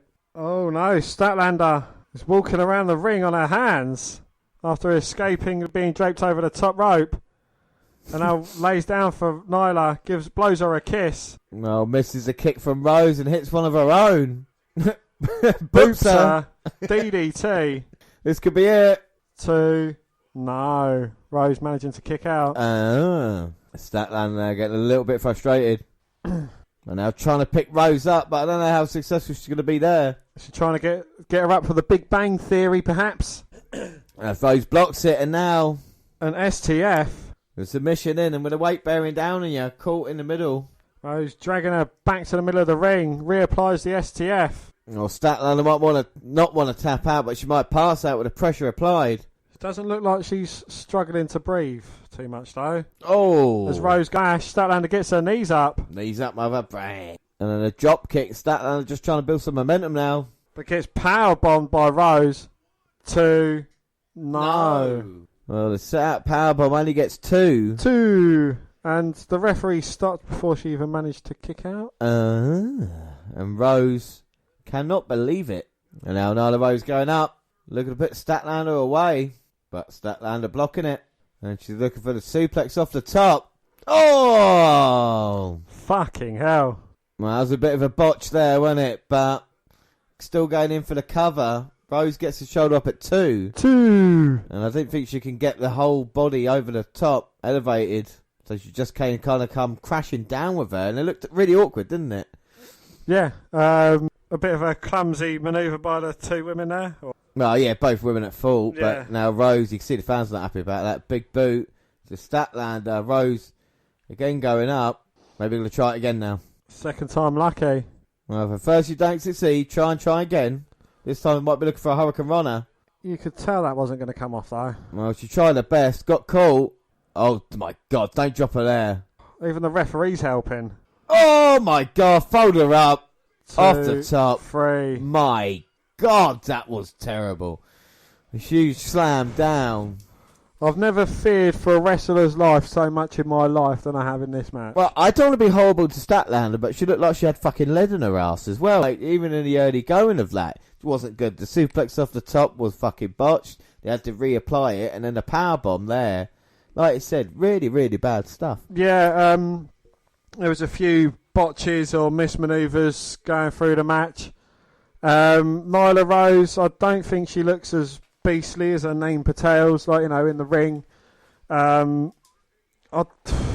how can you try and big up a women's division when this is kind of what you're subjected to? Why didn't we see a Britt Baker versus such and such? You know, what we could have seen a much better matchup, which would have kind of sparked a bit of a revolution in the women's division.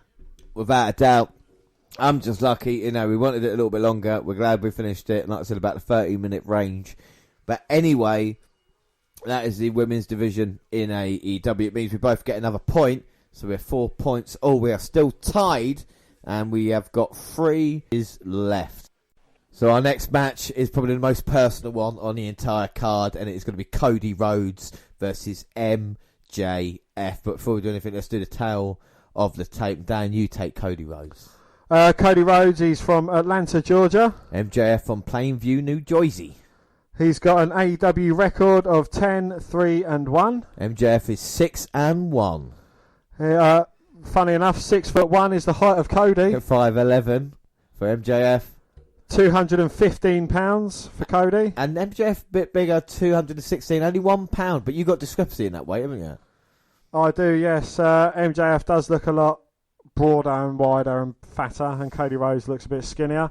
And the finisher is obviously the crossroads for Cody. And, of course, the double cross for MJF. And let's just talk a little bit about this feud. Well, at the start of AEW's foundation, Cody took on MJF as his protege, who would often accompany Cody for matches. At Full Gear on November 9th, 2019, Cody faced Chris Jericho for the AEW World Championship with a stipulation that if Cody lost, he could never challenge for the title again. While Jericho had Cody in the Lion Tamer submission hold, MJF threw in the towel as he felt that Cody could not continue. Thus, Jericho retained, ending any future World Championship pursuits for Cody. Well, after the match, MJF consoled a disappointed Cody, but then turned on Cody, performing a low blow on him. On the following episode of Dynamite, MJF called Cody a liar and a sociopath and claimed that if it had not prevented Cody from winning, his career would have been over. Cody came to the ring but was attacked by the debuting Wardlow, revealed to be MJF's bodyguard.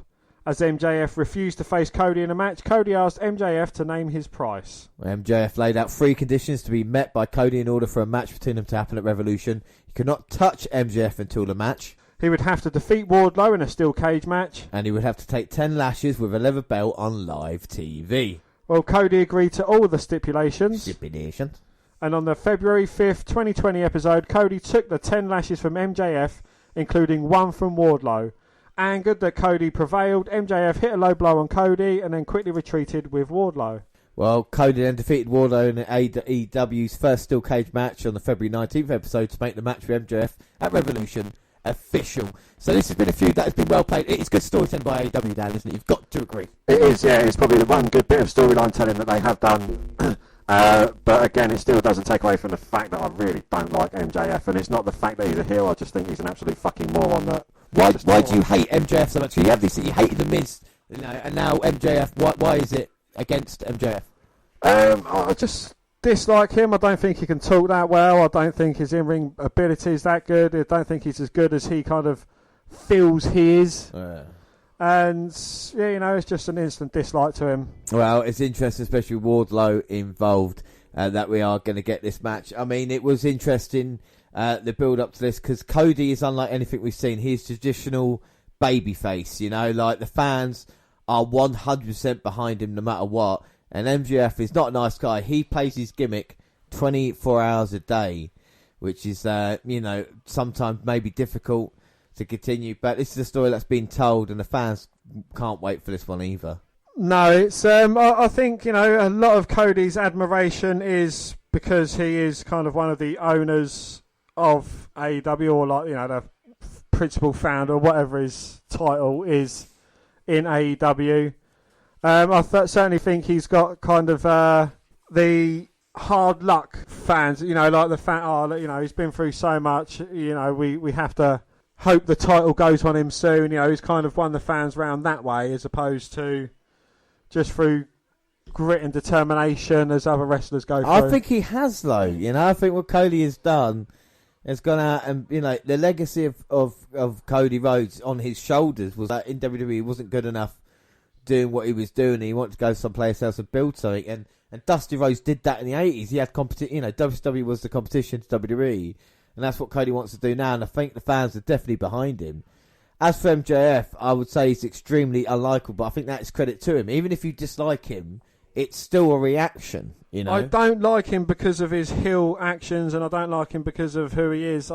But you would still boo him when you saw him, though, wouldn't you?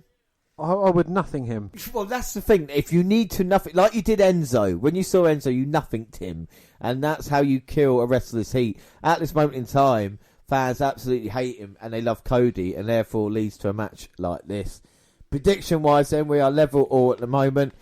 It's my turn to go, and in this one, I have gone for MJF. Oh, wow, James. Well, I think the scores are going to be different because I have gone for Cody. Cody in this one. So, yeah, I think either way. I mean, I've been thinking about AEW recently a lot, and I told you I've been thinking about these predictions, and this was the one match I feel that I'll give you a match that we're familiar with. You know WrestleMania 20, you know there's Chris Jericho and Christian involved. Yeah. I thought Christian needed the victory there because he can build him up to be a star, and Chris Jericho was already a star. I think with AEW, Cody and MJF, the storyline maybe not continue straight away, but can continue in the future, and MJF getting a victory over someone like Cody can build him up now, and I think that could be a good thing for him. Yeah, I certainly see your points, but, you know, I see as there are enough heels going about in AEW to kind of warrant MJF being given the push just at this moment in time. Well, this is the thing, and to build up heels, but then again, you need a babyface champion. And if predictions go my way, hopefully, you know, we'll see what happens later on. Like I said, the next couple of matches are hugely important for what happens for the future of AEW. Can Cody get one victory? What your reason is for going for Cody in this one? I just think it's kind of the way that it's going to go. You know, Cody's kind of overcome all of these stipulations to get to this point in his time. So, you know, he's obviously going to overcome the next hurdle, and, you know, the fans are going to be lobbying for him to become AEW World Champion. But I think that's a story that can take a little bit of time. And I think with Cody, he definitely will be AEW Champion, but when that happens, I'm not sure. He's coming out of Brandy Rhodes, and there's Arn Anderson. Yeah, he's got his logo tattooed onto his neck. Well, that's a bit stupid having logos tattooed anywhere on your body. The neck tattoo there. Or maybe it's his new look. And Cody's entrance is always awesome, you know, when you see him come out. I'm just glad he's not taking pop shots at Triple H anymore. Rising down, look at that. Oh, of course, one of the owners of AEW has to have a live band playing him to the ring. Well, of course, the band Fisted playing this song. I mean, I don't know. I mean, you know, it's not like Triple H hasn't ever had Motorhead playing him to the ring. Ooh. Well, it's a grand entrance, there's no doubt. But does anyone else get that entrance? Well, no one has done yet, and I think it shows you Cody, even though he's in a position maybe not at the top of the card. And why is Brandy here? Brandy is a heel manager. Yes, but it is Cody's wife. So, I mean, how many people has he got? Oh, Stephen wow! Amell! Yeah. Well, we thought he was going to be at WWE backstage, but he's out here with Cody, one of his good friends. Oh, so, good. Yeah. I'm glad. And he's coming out with a big crew. Well, yeah, and obviously Amell hasn't really got much to do nowadays. So he's got a live band playing him to the ring like Triple H had. He's ripped his shirt off like Hulk Hogan, also wearing a weightlifting belt like Hulk Hogan. Brought his wife to the ring like Miss Elizabeth. God, that son of a bitch. I tell you. Got tattoos like The Undertaker. Fucking cunt. MJF and Cody. It should be an interesting matchup. Oh. It's Downstate. You know that huge band that... Not the Downstate. That Downstate, yeah. Fucking hell. What do you think of Wardlow? We're not mentioning him. Big man standing in the back. Is he generic enough here? He is very generic. And Arn Anderson, look, he's taken out his Undertaker with his arthritic thumb going across his throat. Oh, has there been enough cuddling and kissing between everyone at ringside for the match to get started yet? Well, I do not like that tattoo. No. I mean, neck tattoos always have a certain, you know... calibre of person that has them. Well, no, it's the prison, you know, like, on the neck. So, I mean, don't get me wrong, there's nothing wrong with it, if that's what you want. And MJF now applauding it, saying, what a grand entrance. And Cody Rhodes started this AEW Revolution, and now tonight... And he's standing in the corner, motioning at the crowd and getting hyped up like, Triple H, has done as well. What a prick. And Cody coming in now, shaking the ropes, a la Ultimate Warrior. And Batista. Hello, Ultimate Warrior. And Batista. Right, let's get serious now, because these two men are going to go to war. Low. No, he's at ringside. And they're giving bracelets in the crowd so they light up. Well, camera side anyway, if you know what I mean. Hard cam. Hard cam. What, like DX used to give out glow sticks? No, like Coldplay do at the concerts. Don't ask me how I know that. Who are Coldplay? And look at that, the fans absolutely loving Cody. And he's ready to go to start this match with MJF. Well, MJF stuck in everything Cody has to offer and then begging away at the first opportunity to go and stand next to his big man. Hey, big man. Wardlow. MJF in great shape. The fans chanting, fuck him up, Cody. Do you think the fans are like, oh, we can swear at this event? Well, I don't mind it. At least it brings something different. You know, there's I can't see any kids at all. So, you know, it brings a more, Looking for a springboard stunner or cutter. Cody cutter. And now Wardlow is jumping barricade, walking into the crowd and giving them the one-fingered salute. MJF is. Yes, MJF is. He knocks a hat off a fan's head. And Cody is bound by the laws of the WWE wrestling ring. He cannot leave it. No, Arn Anderson is the one telling him, don't go out there, it's not worth it. It's his manager's what he's doing. The enforcer is enforcing the rules, making sure Cody doesn't get over in his head. MJF just offering up fans. Oh. And then throws a beer in a fan's face. What a heel! What a heel! I mean, he's doing everything to be heelish. He's giving them the double bird salute. He's knocking caps off of heads. And he's throwing a beer in someone's face. I mean, you know, I've known heels to not need to work that hard to get over as heels. But, you know, if needs must and all that. Oh, it's just reaction he's getting. It's hatred. You don't see that often. Finally going to get in there with Cody. So after all his tactics and game playing, it's not really paid off. Well, Cody with the offense, but MJF now. A couple of right hands. Then turning it round. Cody with a kick to the midsection. Laying down to hit the punch. Springboard. Cody cutter. One. Only one. MJF rolls to the entranceway. And like you said, he's a proper old-fashioned heel as MJF. 24 hours a day. He's like a heel back in the 70s. Kayfabe heel. Exactly. Before Kayfabe died. And now Cody run up the entranceway. Oh, and here comes Cody now, building up a head of steam. Really? And a huge clothesline over the top. That was just a bit over the top. Yeah, it was over the top. Goes for the cover and he gets a 2. Oh, the phalanges have been affected. MJF went for the kick. Cody caught him. Oh, that was nice. Flipped him all the way around. MJF lands on his feet. Poked to the up. Oh, and then a stomp on the phalanges. Well, you know he's got a broken phalange as Cody, so MJF targeting it. Is that anything to do with Regina Phalange? There might be, and now we've got him up. Spinning. Well, he keeps spinning him around. And he's got him up. Alabama Slam. Alabama Slam. That from Hardcore Holly. Former tag team partner. Well, Cody went in for the cover, then pulled MJF's head off to stop the count. And now just delivering right hands. Was he expecting to get up then? Well, he just wants to show that he's in complete control, but he actually wants to hurt him instead. Ah. That's what I took from it. Right. Okay. Kick to the jaw. Do you think Cody's anger will get the better of him in this match as Wardlow pulls MJF out to Sanctuary? I think Arn Anderson's there to try and do that job himself, to try and keep telling Cody, stay calm. Yeah, he wants to hurt MJF, but like I said, there's rules and regulations. To get the job done, he needs to come away with a win. Now Brandy Rhodes turning Wardlow round, throwing a beer in his face. And Wardlow, like a typical big man, no selling it.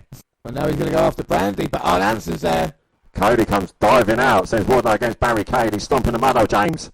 And he's walking it dry. Well, like I said, huge dive, and Cody feeling it. The fans are into this one. Even the commentators are recycling the old catchphrase as well.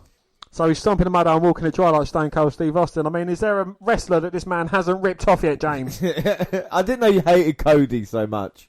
I'm not. I'm just being an arsehole. Yeah. Couldn't you tell? You're so MGF. Yes, but I'm good at it. Oh, and now the distractions proved fruitful for MJF.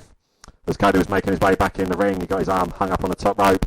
And now Wardlow's getting involved. The referee has momentarily turned blind as Cody gets thrown back into the ring. Now Cody shoulder first into the ring post. This is an absolute throwback match from the 90s, isn't it? What's wrong with it? It's storytelling. That's what you wanted. Mat wrestling. It's not just spot after spot, is it? Now, gut wrench powerbomb was as Cody Rhodes' arm was stuck behind his back. That's putting more pressure onto the shoulder. And the shoulder and the foot, and MJF just slowly dismantling Cody Rhodes. And the classic back rake. Oh, an Irish whip with a twist there. Turns Cody upside down into the turnbuckles. Into a cover, but Cody managing to kick out. Oh. Well, MJF wants to get the victory as soon as possible and get the hell out of there.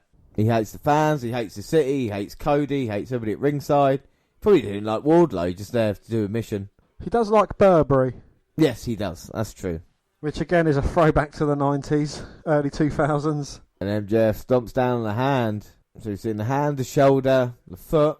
Can he not just concentrate on one body part to wear it down? No, he's systematically destroying every body part, isn't he? Going around and doing it. Well, some wrestlers can do it, other wrestlers can't. And now he's doing a Ric Flair strut. Get him into... Well, he's getting into submission similar to what Hager had earlier to his brother. So maybe he's seen that. Maybe a weakness in the Rhodes game. Like a key lock, isn't it? Yes, trying to take him down with that.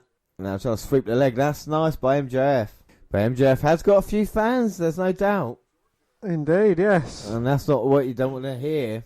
Sometimes you can be too good at your job, as Cody now trying to fight out. He's got a lot of space to work on the nose of MJF.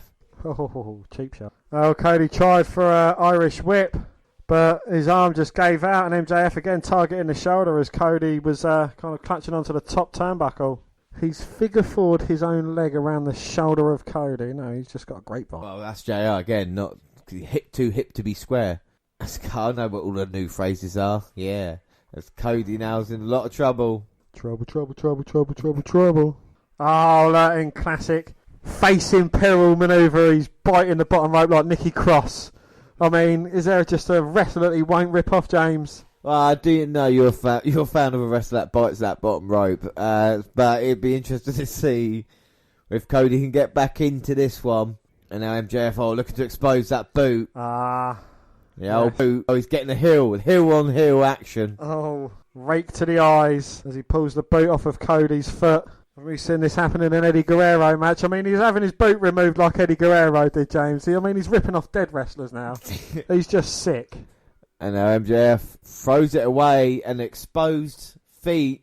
Well, help out Matt Riddle, bro. But might not help out Cody. Bro. And a broken foot's going to be even worse. Oh! And now MJF is biting the sock-covered foot of Cody.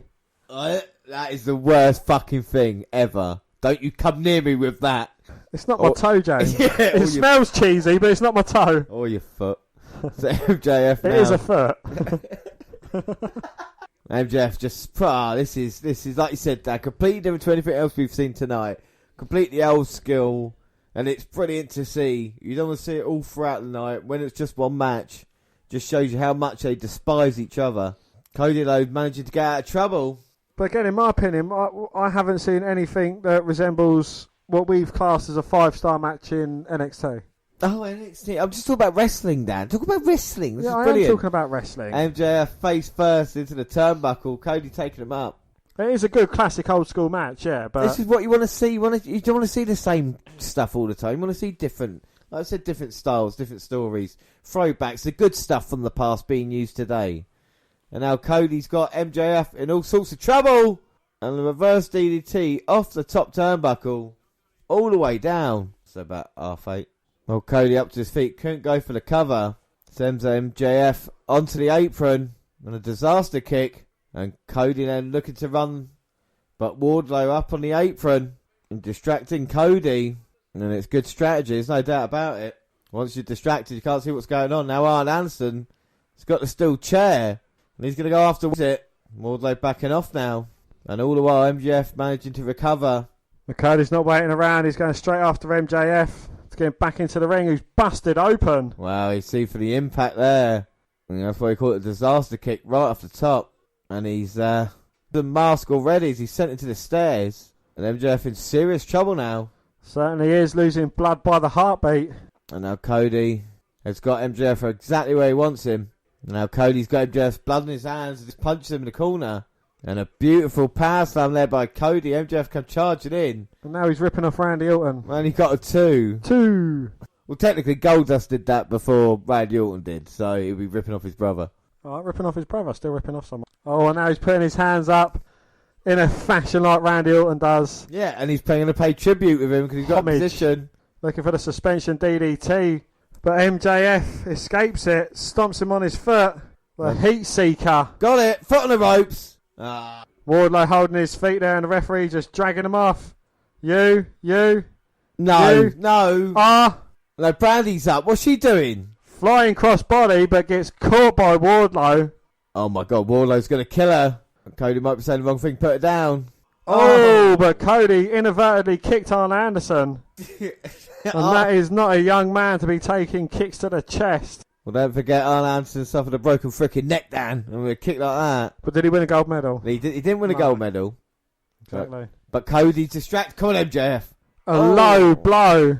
So every single match we've seen with a former WWE wrestler has had a low blow. For fuck's sake. Only a 2 count. 2. So I go back to my point. Every match we've seen with a former WWE superstar has had a low blow in it. Well, unbelievable. MJF. Oh, come on. And they might be looking. Go on, finish him off. Is he looking for the double cross? Right, Cody's blocking it. Sends MJF over the top rope to the outside, who hang on to Cody, and they both went tumbling over. Onto those wafer thin mats. And how thin are those mats, Dan? Well, because AEW doesn't have as much money as WWE, the mats are actually thinner because they can't afford thicker mats, and it's over hardened concrete. And both men just splattered to the outside. Well, referee counting now. Up to 7. Both men in trouble. 8, 9. Oh, and both men roll in at the count of 9. And what an absolute war this has been. MJF tasting his own blood. And Cody boots short and now get the tape off his wrist. Cody wants him to get up. And they're going to have one last stand between these two men. Who's going to give in first? We have literally seen blood, sweat and tears in this feud from the very beginning with MJF. The crocodile tears. And he's seen this sweat and blood here tonight. And Cody wants to put him away, but I hope MJF can get the job done. Well, Cody's starting to get the upper hand, reeling off 4 shots unresponded, but MJF with a kick to the midsection. But just not quick enough on the uptake. And that was just a jab after jab by Cody. Taking a page out of his old man's boot, looking for the bionic elbow, but MJF just falls to the mat in a heap. MJF there, holding on. Come on, avoid it. And the fans chant for Dusty, and now Cody's got him. No, MJF turns it around, double cross. Go on. 1, 2, no! Cody manages to kick it. MJF can't believe it. Oh, it's his best shot. Nor can JR. And Arn Anderson is getting checked on. I think he'd be alright. MJF can't believe it. Yes. He's getting the belt. With the lashings that Cody took before, he's going to do it again. But with Cody's own belt, the referee's warning him though. Now MJF get distracted with the referee, not being able to use the belt. Oh, hits a low blow. And now Cody setting him up. Oh my God, it's got him like a vertebrator.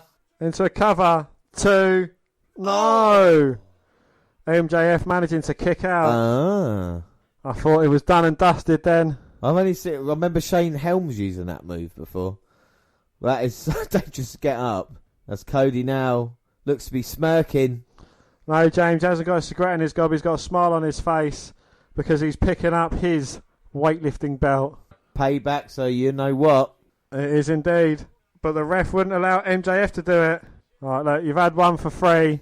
Any more, and I'll have to DQ you. The referee just saying, let me have one more. All right, then. He deserves it. And throws his belt to the crowd. Oh, my God. So you can bribe a ref to say, let me have one more. Well, really? Cody, you see what the referee's with him. Everybody's with Cody Rhodes on this journey. And look at MJF. Intelligent. Integrity. Intelligence. Integrity. Intelligence as well. Thank you. You finally got that. And MJF in a fetal position. And to be fair to Cody Rhodes, it looks like he hasn't even started a match yet. It doesn't, does it? No, it He's don't. not even sweating. And MJF is cuddling the foot of Cody. Is he crying? And there's more tears, but are they the crocodile kind of tears? Oh, he's sorry, all right. Is he playing possum? Hello, possums. He didn't mean it. Poor MJF. Oh, look, he wants to be friends with Cody. Isn't that lovely? What a way to end the match. There we go, ref. Just call it there. Oh! Well, MJF said, I'm sorry, and then spat in the face of Cody. Oh, no! Crossroads. He can cover him, but no. Crossroads again. One more time. And MJF in serious trouble. No, knee to the face. And what's he got? The pinky ring. It Cody go to cover. 1, 2, 3. MJF beats Cody Rhodes. Oh my God. I cannot believe what we've just seen. Dan, what are your thoughts on that match? It was quite a fun throwback match. You know, I enjoyed it. I think it went on a touch too long. I think that, you know, there was far too much in between what was going on, pandering about, and it kind of took a bit away from the match. It could have been about 5 minutes shorter and still been a better quality. But I really enjoyed it, though, even though, of course, the outcome. But even though it was like they threw everything at it, didn't they, really? They had the kind of Arn Anderson thing and the bleeding Wardlow and Brandy Rhodes. But I still think it told a story, and I think it's the right result, because Cody's over anyway, and this helps MJF out. I think he was quite impressive in this matchup, even though he didn't do, the stuff maybe you think. I think there's a character there that could definitely it's got work. Do you know what I mean? I really do. I still don't see it. Oh, well, I like it. And Cody Rhodes, though, and MJF putting a hell of a performance. It does mean after that, though, I do go in the lead. Yes, 5 points to 4 with just 2 matches. He's getting checked on by Brandy. Well, Cody Rhodes, they're getting helped out by Arn Anderson, and Cody's going to have to recover from this. He's never allowed to fight for the AEW World Championship. He's just come up short against MJF. What is next for Cody is the question. A spine buster. And then Arn Anderson grabs Brandy and just kisses her. Yeah. Or Brandy grabs Arn and kisses him. I mean, I don't mind either way. But the fans still love Cody Rhodes here. They do indeed, yes. He was cheated out of his victory. That's why they love him. Well, Cody Rhodes there, and the fans can't believe what they've seen. What an effort by both men. And I think what a pay-per-view it's been as well. Of course, we've still got the big main event to come, Moxley versus Jericho. But up next is going to be a match I cannot wait. It's one of our Magnificent 7 in action. It's going to be Pac versus Orange Cassidy. Now, this came about on the February 26th episode of Dynamite. Orange Cassidy interrupted Pac's post-match interview after Pac's loss to Kenny Omega, creating a standoff between the two. Later in the episode, a match between the two was confirmed for Revolution. So we've seen them interact before, and Pac absolutely decimated Cassidy. So this is going to be very, very interesting. We've got very strong opinions about both men. What are your thoughts on Orange Cassidy before the match, Dan? Before the match, again, he's something fun, but he's not something that's going to be around for a long time. It's not something that you can kind of go any further with. We've seen it. He's kind of like a casual style wrestler and someone who, but then he just gets beaten the fuck out of. So, he doesn't do much in the ring. Well, let's see if he can shock the world here tonight. Pac is a guy we've talked about extensively on Magnificent 7, and that was, of course, our last episode that we did. If you want to come and check it out, we talked about Pac and his stand in AEW. He's not really been working out for him, has it, so far, Dan? What does Pac need to do? Is it matches against Orange Cassidy that's going to help him? What would you do with him? Well, again, to be fair to the bastard, he is in a better position than if he was in WWE. Maybe he probably would have been in a better position if he had gone to NXT, and I don't even think about... Would you stop about NXT? NXT UK, do you think you could have a great match with Walter? Of course he could, but he could be world champion AEW if booked right, and that's the great talent that he is. No offence to NXT UK. I think Pac could hold the AEW World Championship. I think he could have been a great contender for the WWE Championship if used correctly. This guy is not just a high flyer. He's got everything. I mean, personality maybe needs to be worked on a little bit, but the bastard character definitely works. And I'm a huge fan of Pac, and of course I'm a huge fan of Orange Cassidy. Prediction-wise, Dan, who have you gone for in this match? Look at the reaction of Freshly Squeezed. I have gone for a huge upset, James. No. Pac's going to win. I too have gone Pac for the victory. So you've not gone for your man? I've not gone for my man, no. Well, he's coming out with his best friends as well. Who are they? His best friends? Trent Beretta and Chucky T. How can you forget that? Chuck Taylor. Yeah, Chuck Taylor. All right, you might be. We're best friends going on. I call him Chucky T. We're friends, and I'm friends with OC as well. And look at that! Look at the way he gets in the ring. Absolutely brilliant. I can see this match going less than 5 minutes. I'll be sorry if it goes longer. This is the match I've been looking forward to the most all night, and a co-main event of AEW pay-per-view. Co-main event? Yeah. Fuck off. It is though, isn't it? No, it's like the filler match in between. This is, as you put it, James, the match where you go, stick the kettle on. Oh, stick the kettle on. Do I really sound? I don't think I sound like that.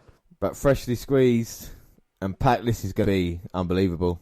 Well, he's actually taken off his top. He's putting on his elbow pad, and he's going to put his hands in his pockets, I presume. And he looks ready for business. Bell rings. He's not going to be phased. We've seen a bit of Orange Cassidy before, looking back at Most Ridiculous. It's weird how both of these men are featured the top 10 Most Ridiculous and Magnificent 7. So, exactly. Look at that. Hear the crowd. Holy shit. Oh, I'd love to be in a crowd there. Oh, absolute morons. Oh, no. Pac stopping him from getting his hands in his pockets. Hey, look at that wrestling, Dan. Even you're impressed. Oh, hey. You don't want to piss off Pac. I have no words. But this is unbelievable. You need to watch this to believe this match. This is awesome. Oh, my God. Look at the kick. Oh, another one. No. Oh, my God. Pac responding. Oh, no. Both men just trading in the middle of the ring here. This is unbelievable stuff. I don't know how they can take this. Oh, here we go. Cassidy. Oh. Oh. Pac's had enough playing. He just shoves Cassidy. His glasses go flying. His hands stay firmly in his pocket. And Cassidy might get pushed down. Going to get back up again. Fight forever. This match could be a 60-minute Iron Man match. Fucking hope not. Cassidy, though, rolling out the way. Drop kick. Give up. And look at that. Everybody on their feet. Look how cool Orange Cassidy is. I picked him out months ago. A year ago I was talking about him. And for the viewers not watching on video, or for the listeners not watching on video, I am sat here shaking my head. Look at that. Oh, goes for the pin. No. Pac gets shoulder up at 2. 2. Now Pac's saying, wait a minute there. You can see Cassidy fly. Yep. In a Titterwell backbreaker. And that pulled his hands from his pockets. And now Pac with a kick. And he throws the OC to the outside. And I think he just wants to teach Cassidy a lesson now. Making a mockery of this business. Yeah, and I think that's exactly what he's saying. He sends him into barricade. But Cassidy's tough. I'm not giving up on him yet. The biggest match of his life. Now Pac just picking up Cassidy. Going to send him into the ring post. Fucking hell. Well, that was a huge impact. Well, Pac's had enough fun with people like Enzo and people like that, Jokers, and he thinks Cassidy might be one of them. Well, me and Pac think alike then. The replay of the ring post looked vicious, and Pac now telling the fans to be quiet. Well, Orange Cassidy gave it a good try. Slams Cassidy down. He's got to bounce back from his victory against Omega. He's lost. Exactly, his match. His match is lost. It's the same thing. As Pac goes up top, looking to put Orange Cassidy away. Ugh. Seated dropkick sends Cassidy halfway across the ring. Would you say Orange Cassidy is big? So you say he's Big Cass? He's not big. I would say Pac's bigger than him. But Cassidy's got the confidence. And now Pac say, look at me, look at him. It's not a competition. Well, it is a wrestling competition, James. To be fair. To be the winner. To be the winner for Pac. He's saying it's no competition. And the fans still behind, freshly squeezed, but I think this is it. Spinning heel kick to the midsection. Kick to the jaw. A super kick to the side. OC's out on his feet as Pac gets him up. Sit out powerbomb. No, Cassidy managing to kick out. And Pac can't believe that. The referee telling every single person that will listen that it was a 2 count. 2. And now Pac got Cassidy. No pulp, the fans are chanting. And that's brilliant as Pac now going, all right, you want pulp? Well, I think thanks to the fans, Pac is going to punish freshly squeezed even further. Uh-oh, and here comes Cassidy now in serious trouble. Brain buster suplex off the top. Oh. Uh-oh. Nah. Pac, just like Cody Rhodes did earlier, and it came back to haunt him. He just helped Orange Cassidy back up. He's lifeless and limpless at the moment.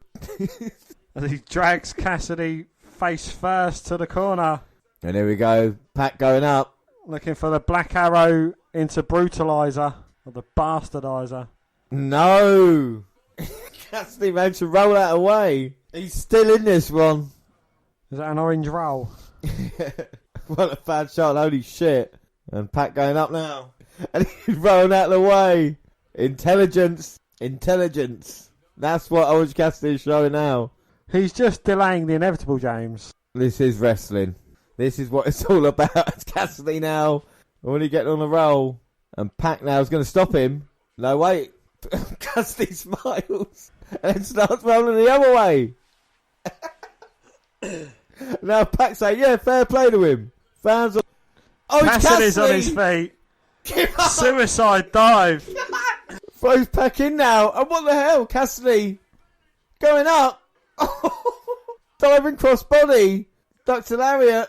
DDT to Pac. Into the cover. 1, 2. No. My God, where did that come from OC? Fully behind him. Oh. Again, you just pissed off the bastard. What a huge clothesline just taking him down. And Pac now just trying to catch his breath back. Oh, and Pac now just picking up Orange Cassidy. Oh, and now the shots by Cassidy. Oh, Pac putting a bit of mustard behind his shots. And Cassidy getting to his feet. And he's doing it again. Hands in his pockets. And Pac saying, well, that's the end of you then, son. Superman punch. Superman punch from the pockets. The crowd 100% behind him. Oh! Well, Pac looking for a suplex. Cassidy turns it into a stunner. And could it be professionally squeezed? Can he go up top? Can he finish him off? This will finish Pac off. Oh.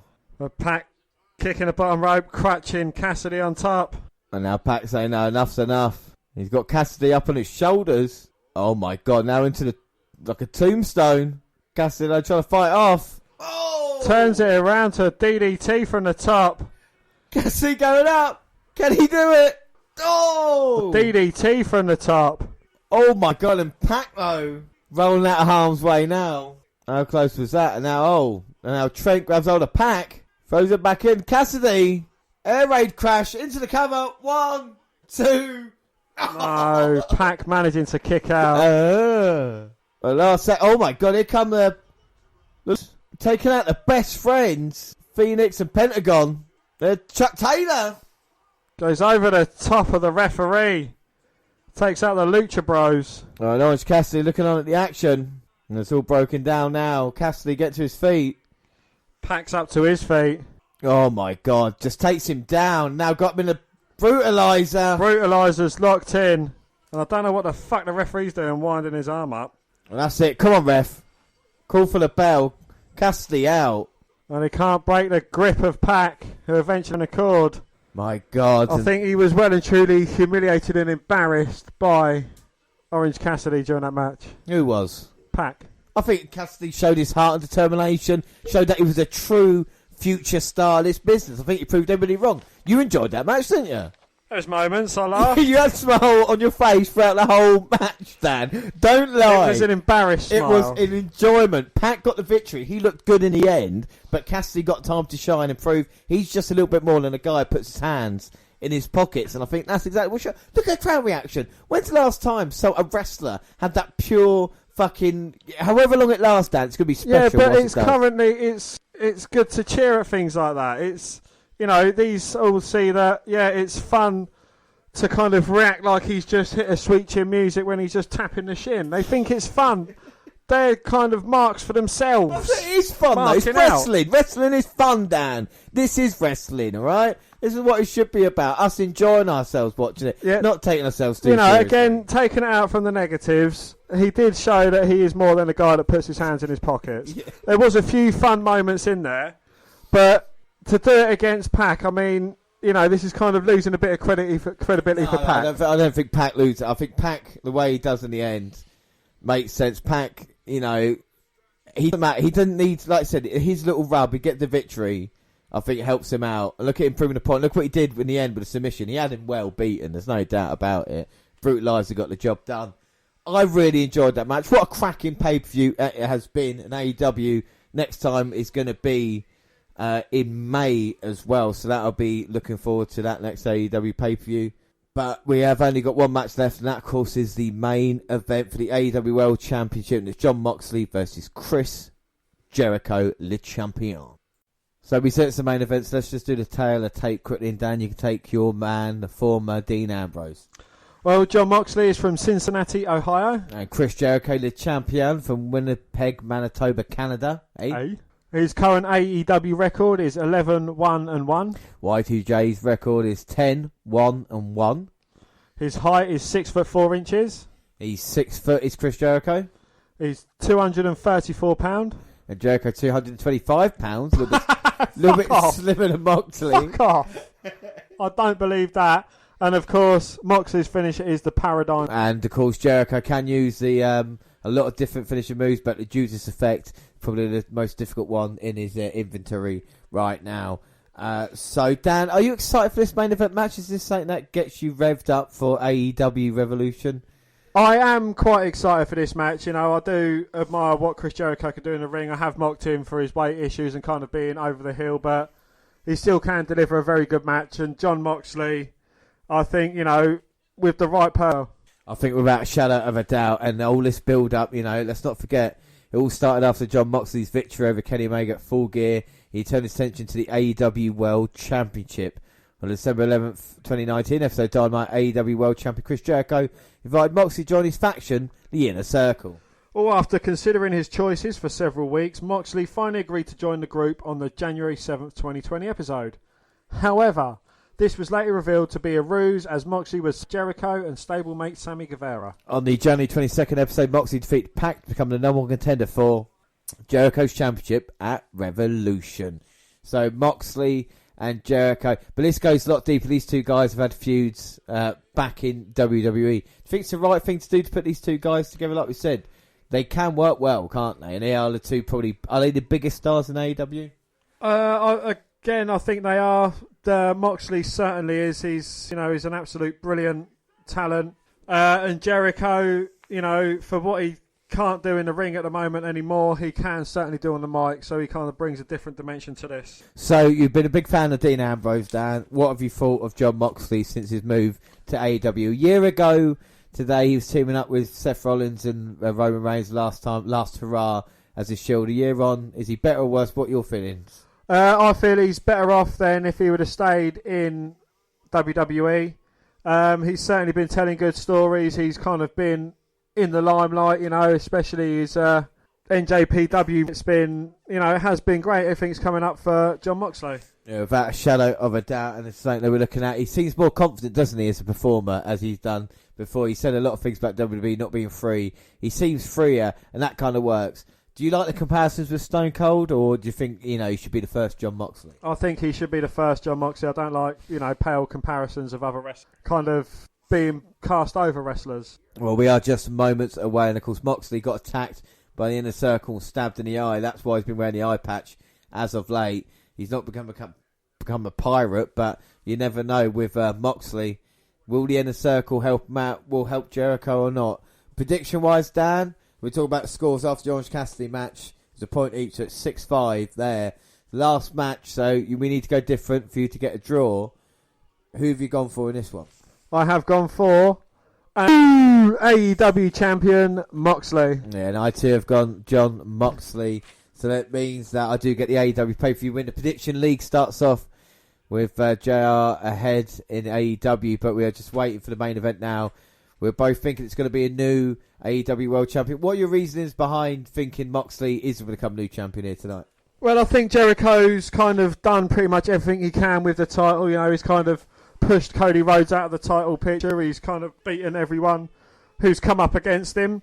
You know, he hasn't been a very active champion, in my opinion. You know, he hasn't done too much. And I hope Jon Moxley can, like, you know, want to bring on all challengers, and it'll bring a fresh face to what can happen with the AEW title. I think that was going to be interesting to see. But the champion Chris Jericho, he's been so strong holding AEW together in the early goings. And now it just feels like, doesn't it, they need a babyface champion to kind of push them through. And there's no better than Moxley, especially how confident he is. He's seen coming through the arena, or from the outside in, eye patch and all, as Jon Moxley. It looks like he's ready for a fight. And it's the unpredictability of Moxley. He will do anything to walk out as AEW champion. I feel he's ripping off the Shield entrance. But he can come and go as he pleases, do you know what I mean? Like, technically, that was part of the entrance anyway. It was Roman Reigns ripping off the Shield entrance. He is, though, isn't he, Roman Reigns? He comes out the Shield theme, for fuck's sake. Yeah, so I know. I know how much of a fan you are of Moxley anyway. Or you were a Dean Ambrose. With Moxley, we see bits and pieces of him, but like I said, the match against Omega and his stuff in New Japan. Of course, he got a match with Zack Sabre Jr. down the line for the US title, and he might be AEW champion at that point. Well, you know, you can only hope. But yeah, I certainly believe Jon Moxley deserves to be AEW champion. And what an entrance this is with a choir actually singing Chris Jericho's theme tune coming out. So do you think it's the right thing to do? I mean, AEW are certainly encouraging their fans to sing along with Chris Jericho's theme tune, even though he is a heel. And they kind of... WWE abolished that with Nakamura's by putting the rap through it as well. Yeah, I mean, fair play to AEW. People want to have fun. They want to participate. That's why people have poses they put in and moves that they do to resonate. It's the whole point of a fucking... That just pisses me off. People think wrestling should be all fucking serious and shit. No, it should be fun. Fucking enjoy it. Well, I know it's a bit serious now, James. Ah, do you know what I mean? Rollins rants. And AEW it proved tonight that it doesn't have to be WWE to put on a fucking hell of a pay-per-view, to put on a show and a spectacle, and make it feel like a big event as well. It's been a great pay-per-view, again from AEW. They've delivered, and now this main event. And we're expecting a new champion, and imagine reaction from that. And Jericho not coming out here alone either. Santana and Ortiz. But what does Jericho have to offer if he is defeated for his championship, James? He's still a name. We talk about, this is the whole point, what Cody Rhodes and other people are doing. Even Dustin Rhodes. People defeat a Chris Jericho that could possibly make or break a career. You know, and especially the way Jericho goes about his business now, this hill, he can have a couple of years still doing really funny segments on Dynamite or pay-per-views and then putting over opponents in the end. This, you know, even if he loses, this is not the end for the champion. You see Jericho with scars of war already. And that's how a champion makes his entrance. And Jericho, you know, is he past it, is he not? But he still has it. And the same thing with Jon Moxley as well. He's been pacing back and forth. And Moxley has been on a roll. Like I said, the stitches that Jericho has given to in the weigh-in. He flips off that eye patch to reveal his eyes healed underneath. And out of the two guys now, Dan, who do you say is the more confident looking between the two? Oh, Moxley without a shadow of a doubt. Jericho, I think, you know, he has reason to be cocky. You know, he has pretty much done everything there is to do in wrestling. But I don't know, I think he's going to take Moxley too lightly. You know, he's obviously got his boys by his side, a couple of members of the Inner Circle, Santana and Ortiz, with a little bit of bubbly. 182-day reign as champion. Will it come to an end here tonight? Jericho and Moxley have been unbelievable. And Aubrey Edwards gets the job in this match. And the bell rings and Jericho's not coming out the corner yet. Oh, now he does and meets Moxley right in the middle. Both men wailing away at each other. Moxley with a couple of stiff chops, Irish whip. Jericho hangs on, but he eliminates him from the rumble, sends him over the top rope. And Moxley chasing down Jericho on the outside. Throws him over a barricade. And stares down Santana and Ortiz, showing them that he's not intimidated by him. Without a doubt, you think the referee would give him some leeway in this one, seeing as the world title's on the line. And talk about the eye patch though, impairing vision as JR's making a good point now. And Jericho just attacking Moxley there. And the ref's letting it go. Well, fair enough. AEW world title on the line, most important match. That's what people paid to see. But do you think it's right in a company like for the referees to kind of have literally no meaning whatsoever? I mean, all they are literally there to do is to count three. Yeah, well, I think that's good enough, as long as they're there for that. Yeah, but like, you know, giving them so much leeway, it should be a 10 count at this point. If they wanted to kind of run around the arena, they could have said, right, okay, it's a anything goes match, or, you know, this match, that match. Yeah, but I like the way that anything can go. It seems more unpredictable in that way as well. And that's if referee's too much of a focal point. This time, it's just referee just letting things go. He's going to make the count, like you said, not going to get involved anywhere else. We saw a little bit earlier in the old style match with Cody Rhodes, referee there saying, "Oh, go on, let things go." But usually, yeah, like it's nice to be different as both men now just brawling. Moxley got a huge pop being in the crowd. Jericho fighting back now. Yeah, sends Moxley into a fan. Now Jericho's got the camera. Saying to Moxley, he's number one. Takes a sign off a fan and puts it over his head. Oh my God. Picking up a barricade and throwing it over the back of Moxley. Well, Jericho definitely bringing it. We think Moxley might have the advantage. Like a no disqualification. Jericho seems to be enjoying. Oh no, wait a minute. Moxley off the stage onto Jericho. Now going in the attack, throwing him on the entranceway. Moxley looks to mean business now as he picks up Jericho. Huge forearm. Rocking the Ayatollah of rock and roller. And a headbutt called the Stitches. I think Jericho worrying about that at the moment. Moxley comes jumping off, double axe smash. And now he's got Jericho up and a huge chop to the chest. Moxley saying, look at me, look what I'm going to do to you. And he bites the stitches of Jericho. Well, that's sick and sadistic. I'll tell you that. Moxley gets sent face first into the ring post, so. Well, like I said, it's been a long pay-per-view, hasn't it? And we're just trying to slowly get into this one after all the action that we've had. It's getting late, staying up for this as well. There's Jericho cheering. Moxley now struggling. Moxley's busted open already in this match. I think it might be near the eye as well. Now Jericho, like a shark smelling blood, going over to attack Moxley. What's Jericho going to do now to Mox? Oh my God! Power bombs him through the ring announcer's table on top of the bell. Jesus Christ. Moxley collapsed that then. High fives round for Jericho. And you can see the blood now pouring out of Moxley. In serious trouble. I think his head hit the back of that bell. And this is exactly what Jericho would have wanted in the early go in this match. Maybe Moxley's out of his depth at the moment in time. Are you shocked by this with the amount of punishment Moxley's taken? I am slightly, yeah, but you know what Chris Jericho is more than capable of doing in a match. You know, he will do pretty much anything to keep his championship. Well, what I like about AEW is that they do different type matches as well. It's not all the same, you know. They're not all just trying to go on and do one thing. We've seen different styles of this, and again, it's got kind of throwback attitude, but more kind of the attitude era with them brawling in the stands and then coming out round. And I think it's good, you know, you use the good stuff of the past and make it work nowadays. As Jericho now has just been beaten away at the eye, and now was up on that second rope, just comes down with a huge clubbing bow, taking the breath right out of Moxley, and then straight on top again with the right hand. Moxley hasn't been able to breathe, not had any separation yet. So for Jericho to get the victory, this would be kind of like a huge accomplishment for him as champion. I think, especially with both of us not giving him a chance, and exactly the same game plan as he's using right now is making him do it now. He's enjoying himself, he's comfortable. This is where Moxley can change Jericho about the moment, just his game plan. If you're Moxley now, how do you get out of this funk? Jericho's got you right where he wants you. You need a bit of a breather. You need to kind of capitalise when Jericho is being cocky, when he's going around talking on the mic, where he's picking up the camera, he's high-fiving his guys. That's when you need to kind of capitalise on it. You know, you need to use every moment you can to recuperate and come back at Jericho with exactly what he's given you.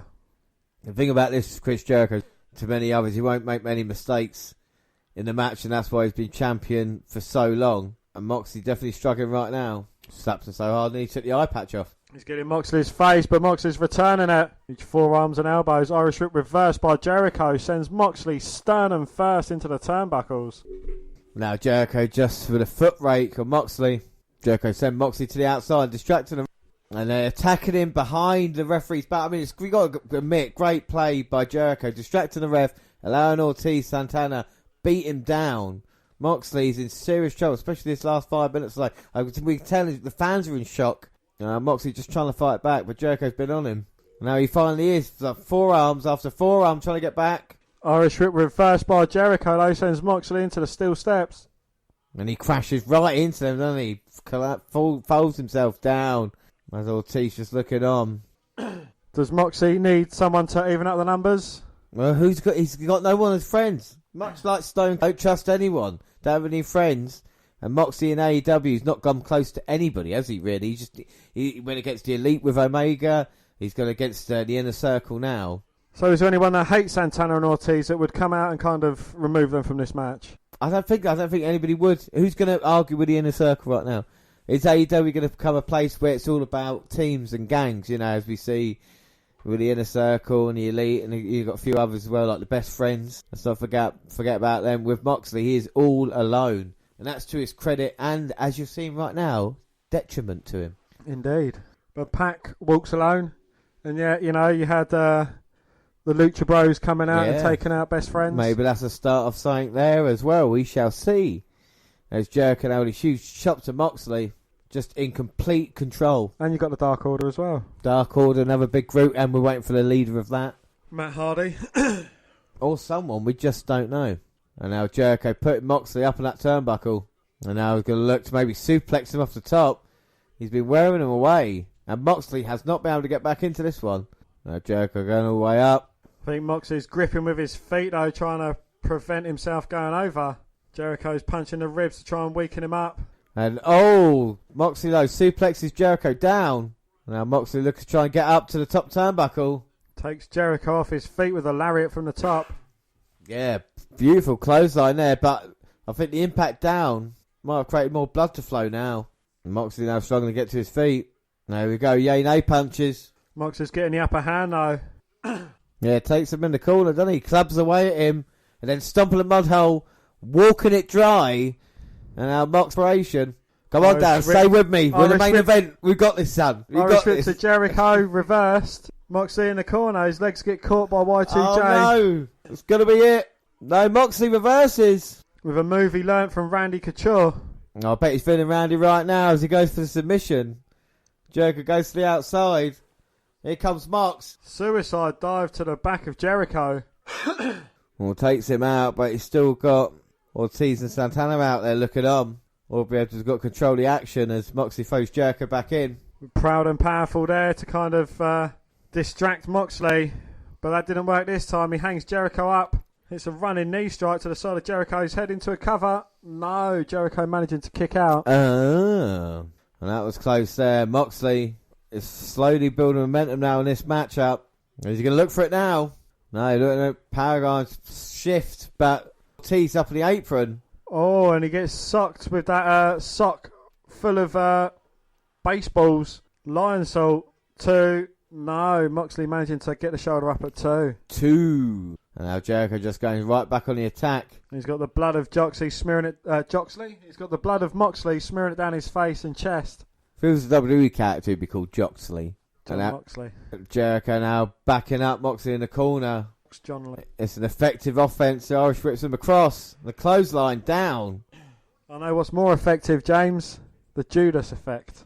Well, Jericho might be looking towards that.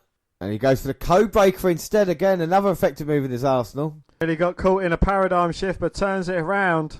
Wolves of Jericho attempt, but Moxley again grabbing the leg, turning it around and getting Jericho into the Wolves of Jericho. Well, if anybody knows how to get the Wolves of Jericho, it would be Jericho, but Jericho's caught now.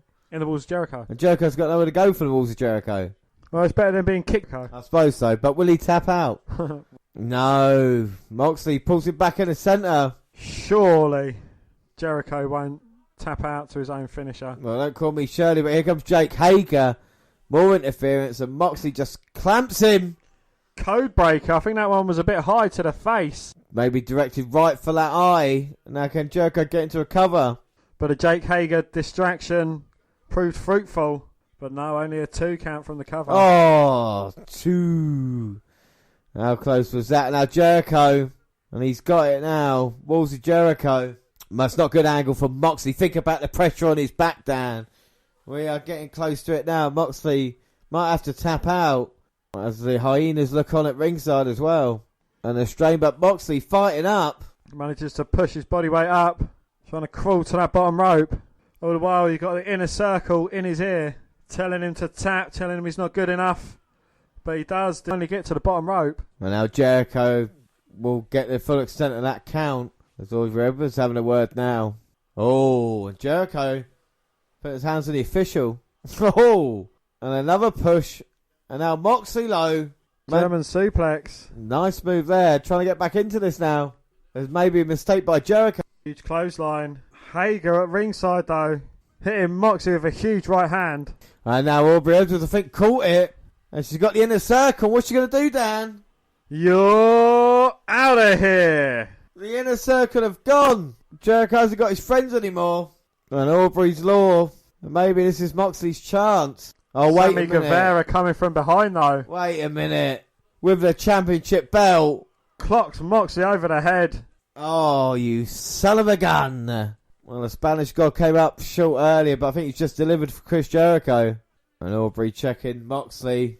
And Jericho slowly getting to his feet. Or slowly crawling over. to the lifeless body of Moxley. Not like this. 1, 2, no. Moxley stays alive by kicking out. Well, Jericho is flabbergasted, and Moxley, with blood on his face, one-eyed man. The amount of punishment he's taking, trying to get back into it. Now it's bleeding a little bit more. I think Moxley's cut his finger open as well.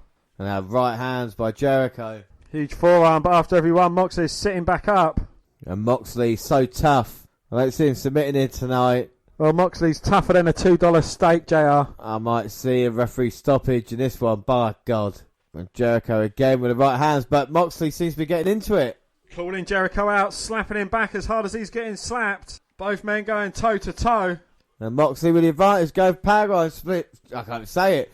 Oh, but Jericho went for the eye patch. The good eye and a no-eyed man is not good.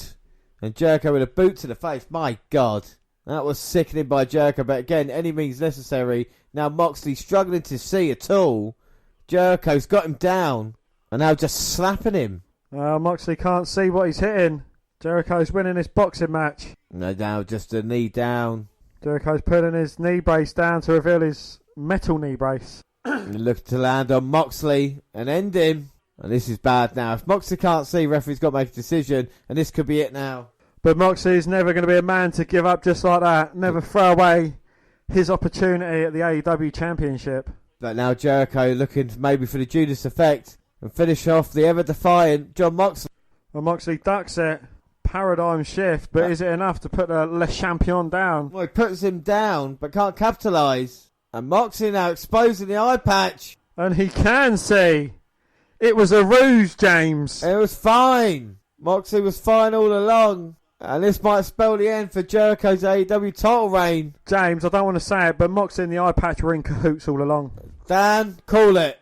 Well, paradigm shift. Into the cover. 1, 2, 3. And new AEW champion, Jon Moxley. Jon Moxley gets the job done here tonight in, I think, just a completely different main event and match than anything we've seen here. Dan, what are your thoughts on this match?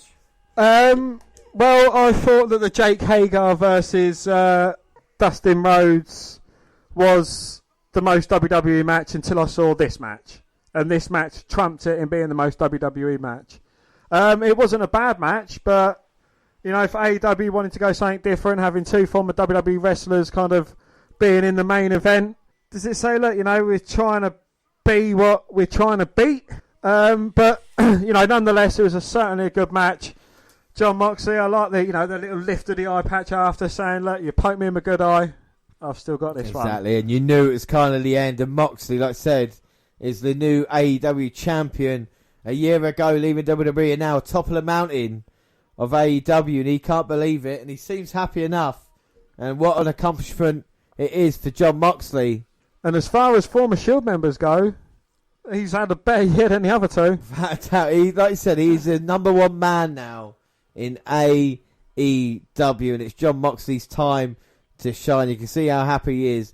They're only the second ever AEW champion, and I think it's the right man.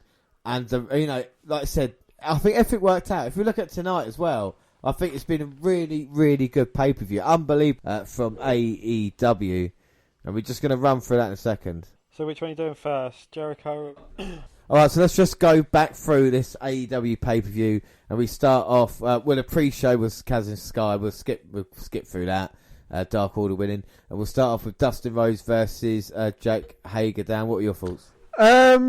You know, it was a very WWE-based match, as I said, kind of at the wrap-up of this Moxley-Jericho match. It wasn't terrible, but I think it took too long for Jake Hager to beat Dustin Rhodes. Yeah, I think it was too long. I don't think if you want Hager to look like a killer, like I said, go for him in short order. Don't give him this. Dustin Rhodes on the end of his career. Hager's meant to be the star. But Rhodes, again, can still do stuff that not many men his age can do. I gave that 3 out of 5. Yeah, I agree with you on that, 3 out of 5. Darby Allin versus Sammy Guevara. This is a match that we argued on. What were your thoughts on it? It was spot after spot after spot. Don't get me wrong, Darby Allin is a hugely talented guy. but he can have better matches with a lot better people. Yeah, well, I think this was a great match for both men involved. When you think about what Sammy could do, 630 was impressive. A couple of other moves that he did as well. And Darby Allin just had that star quality about him, and the fans were, as soon as he went up for that coffin drop, the fans were up on their feet, and I think it was a great match. I gave it a 3.5 out of 5. Yeah, I'll have to agree with you on that again. 3.5 out of 5. And then we had a tag team title match for the Young Bucks versus Kenny Omega and Adam Page. Again, this was actually better than I anticipated. The storytelling was good. I liked, the idea of what was going through the minds of the Young Bucks and Page and Omega. I think the man of the match certainly was Adam Page. He performed out of his skin, and you can kind of see the inner torment going on in his head. Even right at the end of the match, he was thinking about giving Omega the buckshot lariat, but he kind of said, no, look, I'm going to hold the ring ropes open for you.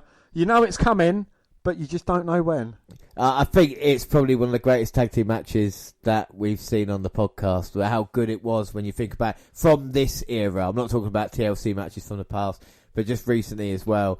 All four men outperformed what everybody was expecting. I gave it a 4.5. Well, 4 3/4 out of 5. I'm going to have to go with 4.5 out of 5.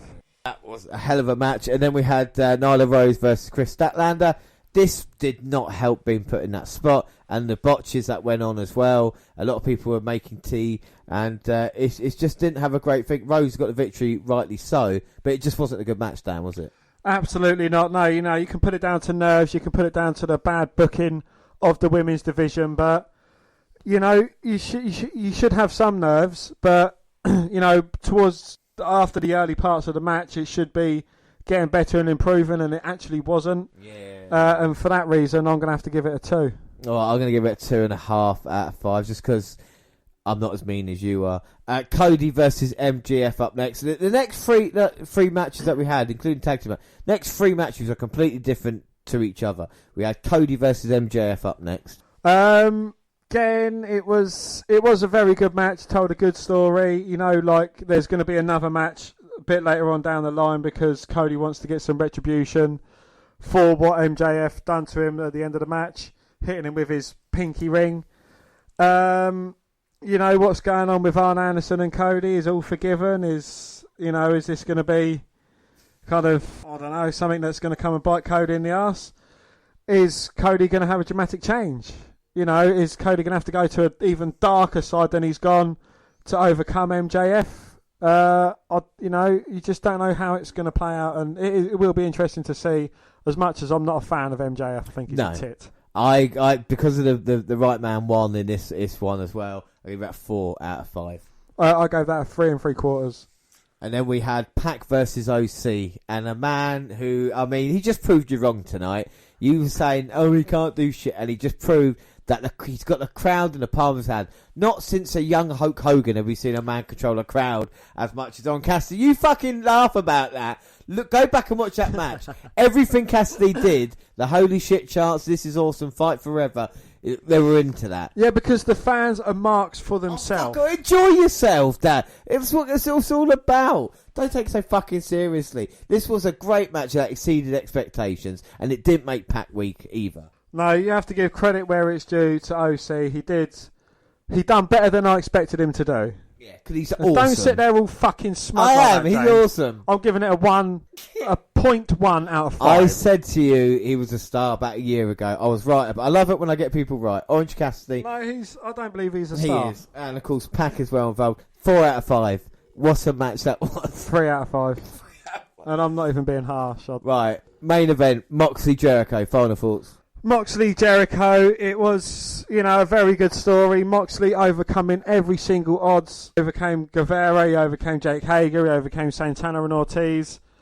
The reffing in this match, it leaves a bit to be questioned. The refs should be there. They are there to be obeyed. They're not there just to make the count. They do have a purpose, and this kind of just makes a joke and a mockery of what the referees do in the match. But nonetheless, Jon Moxley, the right man, certainly won it. The man who can take this company forward. a man who certainly deserves to be holding that AEW title above his head. And it's a feel-good moment. The fans are happy that the people they want to win. They go home happy and they want to watch the next pay-per-view, next show as well, because they think, what's next for Jon Moxley as champion? It was a winner all around. Who was your man of your match? The result of this, the rating for this one. The rating for this match was 4.25. I gave it 4.25 as well. What was your match of the night? I think we both know it was a tag team matchup. Yeah, unbelievable stuff. Who was your man of the night? I'm gonna have to give it to Page, Hangman Adam Page. I thought he had an absolutely brilliant night. You can kind of see his inner struggles. You don't really know what's going on in his head, and in some instances that's a good thing. And what was your rating out of 10? I'm going to give this one a 7 3/4 out of 10. There was some very good matches, but there was also some terribly awful matches. Right. Well, I'm going to give it a 9 out of 10, just because it was a really good pay-per-view, and I'm not NXT biased. So I'm going to give it a 9 out of 10 because all the major matches paid off. The heavyweight, the championship, the one that mattered, Moxley to win, we got that moment there. Performance for Orange Cassidy. MGF is a star for the future for getting the victory against Cody Rhodes as well. And even when we saw the Young Bucks, we saw one of the greatest tag team matches of our generation at this show as well. Darby Allin is a huge star, and that was an enjoyable match against Sammy Guevara. The opener maybe wasn't as good as it should have been. And of course the women's match was bad as well. But apart from that, I would quite happily rewatch this pay-per-view over again. I would rather watch this pay-per-view than I would watch the last Takeover event. To be my personal opinion, but I'm giving that a 9 out of 10. But you give it a 7 3/4. You're so biased to AEW. I'm not. Let's listen to Jon How Moxley. can you have a match rating of like 2.5 on a card and still give the whole fucking thing? Because we had a match that was nearly a match of the year candidate. But was there a 5-star match on there? It wasn't 5-star matches, but there was 2 matches over 4.5 stars or 4 stars. And now Moxley's got the mic, and Dan liked him when he was Dean Ambrose, but as Moxley, no, Moxley's got the mic, and he's saying he's got the title, and like AEW, it's all for you, it's all for the fans. He doesn't, and he got it. And like I say, Dan, I know you might not be the hugest AEW fan, but for the journey with Moxley as champion, I think it's going to be a very interesting one. Just a couple of bits of news as well. News. The AEW afterwards, it defeated Dan's precious WWE NXT in a ratings battle for the 10th straight week. Well, according to Brian Alves of the Wrestling Observer, AEW Dynamite averaged 906,000 viewers during Wednesday's 2-hour show, while NXT averaged 718,000. Well, Dynamite represented the first night of Jon Moxley here in AEW, and he beat Chris Jericho, as we've just seen now. Well, Jericho and the Inner Circle vowed to wreak havoc Wednesday, and they did precisely that. Prior to the main event tag team match pitting Jericho and Sammy Guevara against Mox and Darby Allin, the trio of Santana, Ortiz and Jake Hager took out Moxley. Well, Allin fought valiantly, but Jericho and Guevara won the 2-on-1 situation. Moxley tried to clean house after the match, however, the Inner Circle powered on him through a table and flipped him off. Well, in other major Dynamite happenings, Colt Cabana made his AEW in-ring debut alongside SCU in a winning effort against Dark Order, plus Pac and the Lucha Bros took out Best Friends and Orange Cassidy and a new stable called Death Triangle. That sounds fucking awesome. Also, Adam Page furthered his feud with the Young Bucks, and Hall of Famer Jake the Snake Roberts made a shocking debut by interrupting Cody to save AEW, who had knocked Cody from his perch. What did you think of the Jake Roberts promo, Dan? You saw it. I thought it was absolutely brilliant. Jake the Snake was saying, I used to have a snake in my bag to intimidate people by ringside because they didn't know what was going to happen. And he said, that's what I'm going to do to you. He said, I want to take it all from you, Cody. And he was kind of, just putting a threat out there to Cody. Yeah, so we were going to do something about Jericho winning, but I think Dan's been annoyed enough watching AEW for nearly 3.5 hours. So we'll leave it there. I really enjoy AEW, and again, like I said, it's available on ITV4. We bought it on Fight TV, and it was definitely worthwhile. The picture was great, wasn't it? HD quality, no problems throughout.